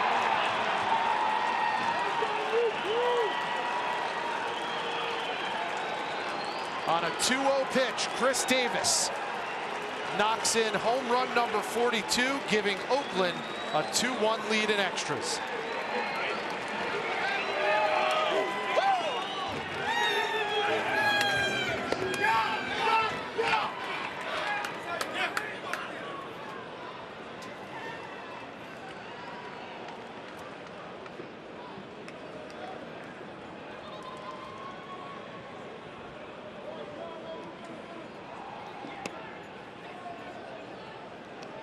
He got a 2-0 count to work with, and we talked about the fact that he's another guy that will let that ball travel because he's got so much pop and quick hands.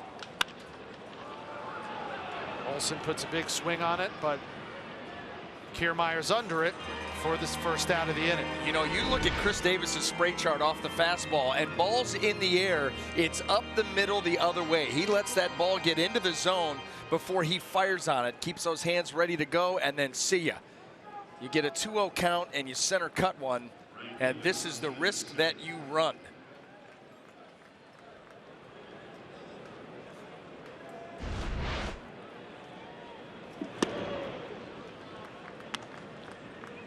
Well, Chris Davis, evidence as to why Oakland is 11-5 in extra inning games this year.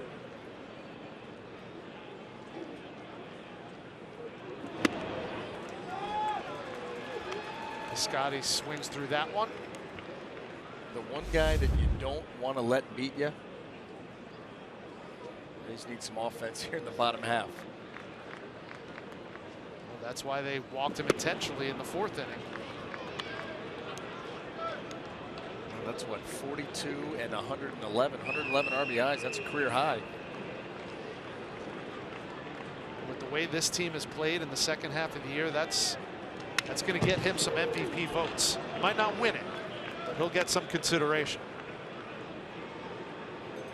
Yeah, I think the unfortunate thing for Chris Davis is there's just too many players in the American League that are, you know, multi-dimensional. So yeah. You know, you mean, you think about Betts and his defense in right field, what he does at the plate in the running game. You know, and Trout and Lindor and Ramirez. Tough play, nice pick by Duffy. Over to Bowers for the second out.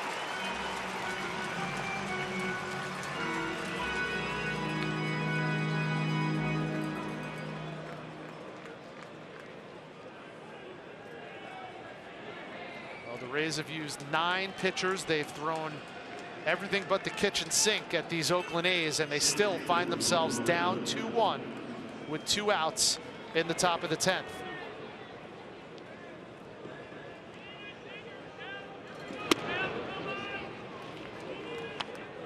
First pitch ball to Ramon Laureano. And you got to assume too, I mean, the Oakland Athletic bullpen quiet, so Blake Trinan back to the mound, maybe 2-inning piece.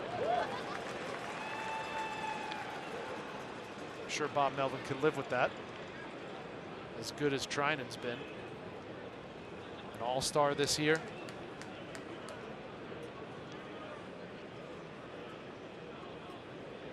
Well, this series is interesting because Oakland has their sights set on the Yankees.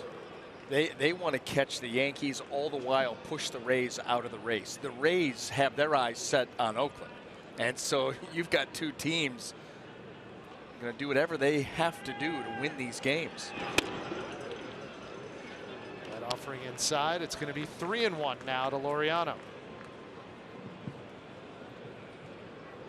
Jamie Schultz giving up home run number 42 on the year to Chris Davis.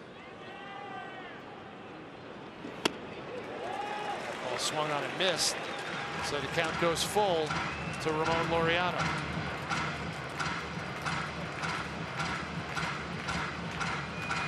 Simeon on deck. Laureano should reach.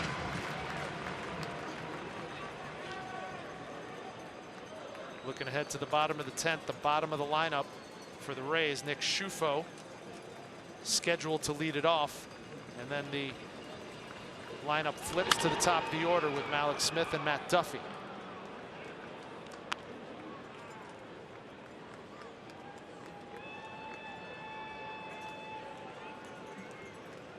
Not a whole lot of scoring opportunities to speak of for the Rays, but you go back to that one inning in the 6th when they had the bases loaded and couldn't push a run across.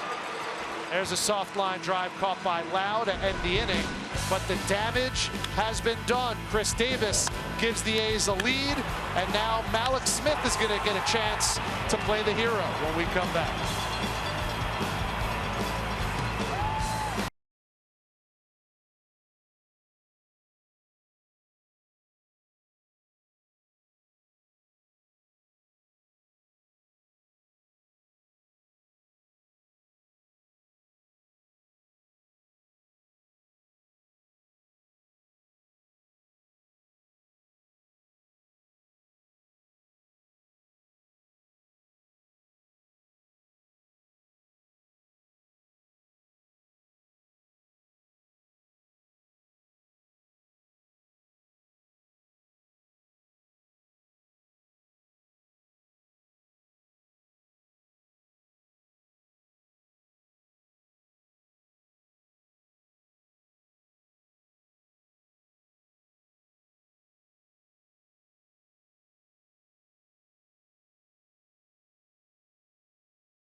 That was against the Cleveland Indians. They won that game 6-5.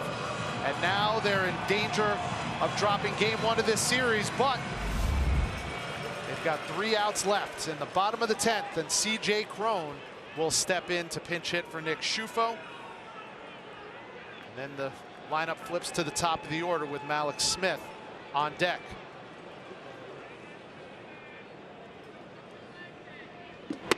Blake Trinan out for his 2nd inning pitched. You look back at Blake Trinan's season, he has gone at least 2 innings, 8 different occasions, but not since August the 3rd. That was after they brought in some of the other heavy hitters in that bullpen. He doesn't need to stretch it out like he did in the first half of the season. Well, we've seen what C.J. Cron can do if he gets a hold of the baseball. 26 home runs this year.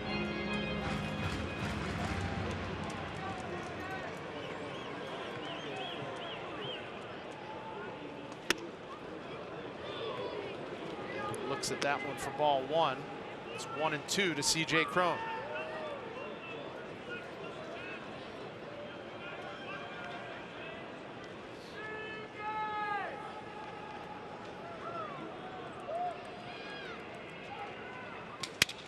And Cron obliterates his bat And the soft liner to third base for the first out. Yeah, that barrel end almost made it down. Well, you see how close it was to the bullpen. Ball gets way in on C.J. Cron. Look at that, right off of where all that pine tar's gooped up.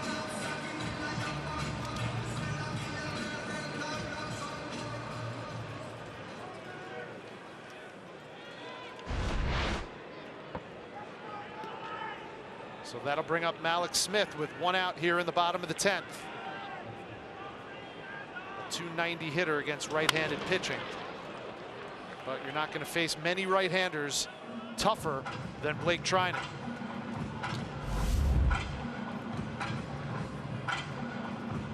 He's 2 for 4 on the night. Top 10 in the American League in batting average. And he came into tonight hitting 370 inside Tropicana Field. Swings and misses. And it's quickly 0-2.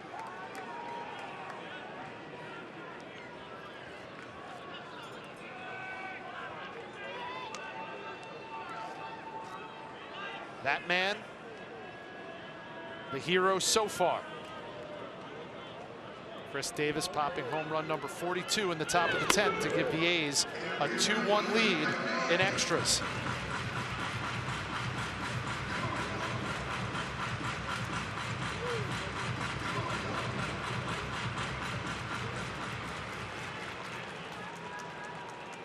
And on top of all that, Chris Davis now has himself an 8-game hitting streak.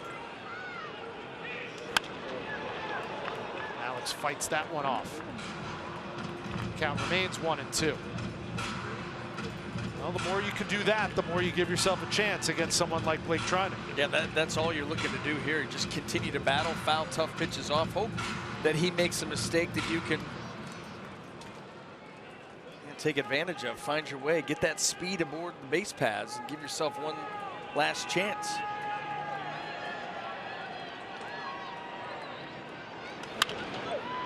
Fouled onto the screen again. Continues to try to come in on Malix, whether it's with the four seam, whether it's with the cutter, trying to crowd him a little bit.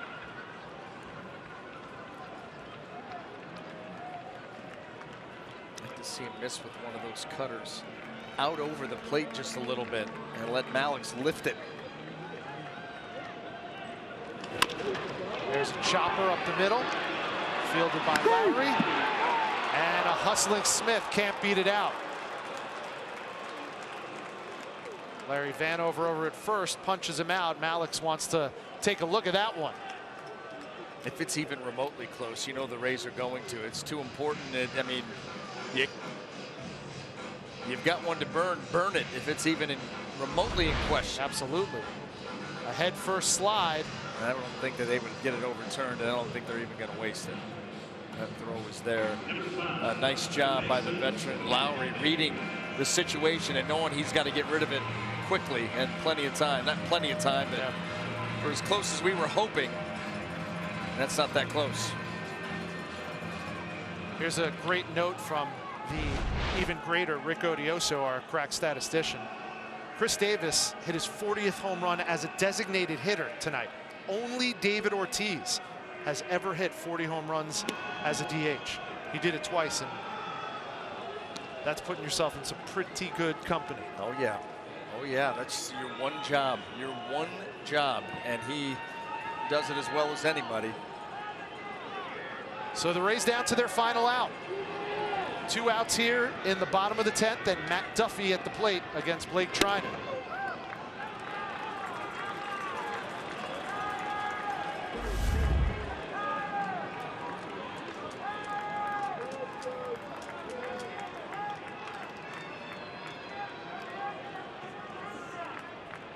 Duffy walked his last time up, singled on a bunt up the first base line in the 6th. At this point, he's just looking to get on. You know, yeah, get on for Troy. We've seen how that ends. G-Man in the on-deck circle.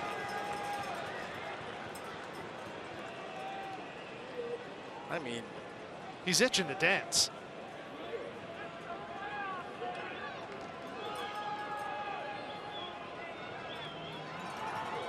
Duffy with the 3-0.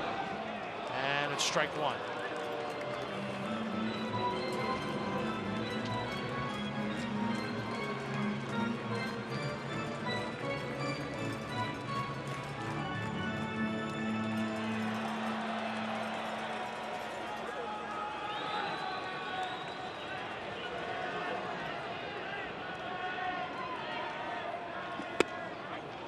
That one taken for strike two, 97.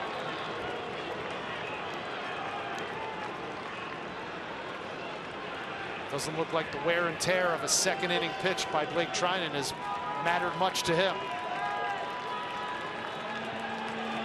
Full count, 3-2. Rays down to their final pitch.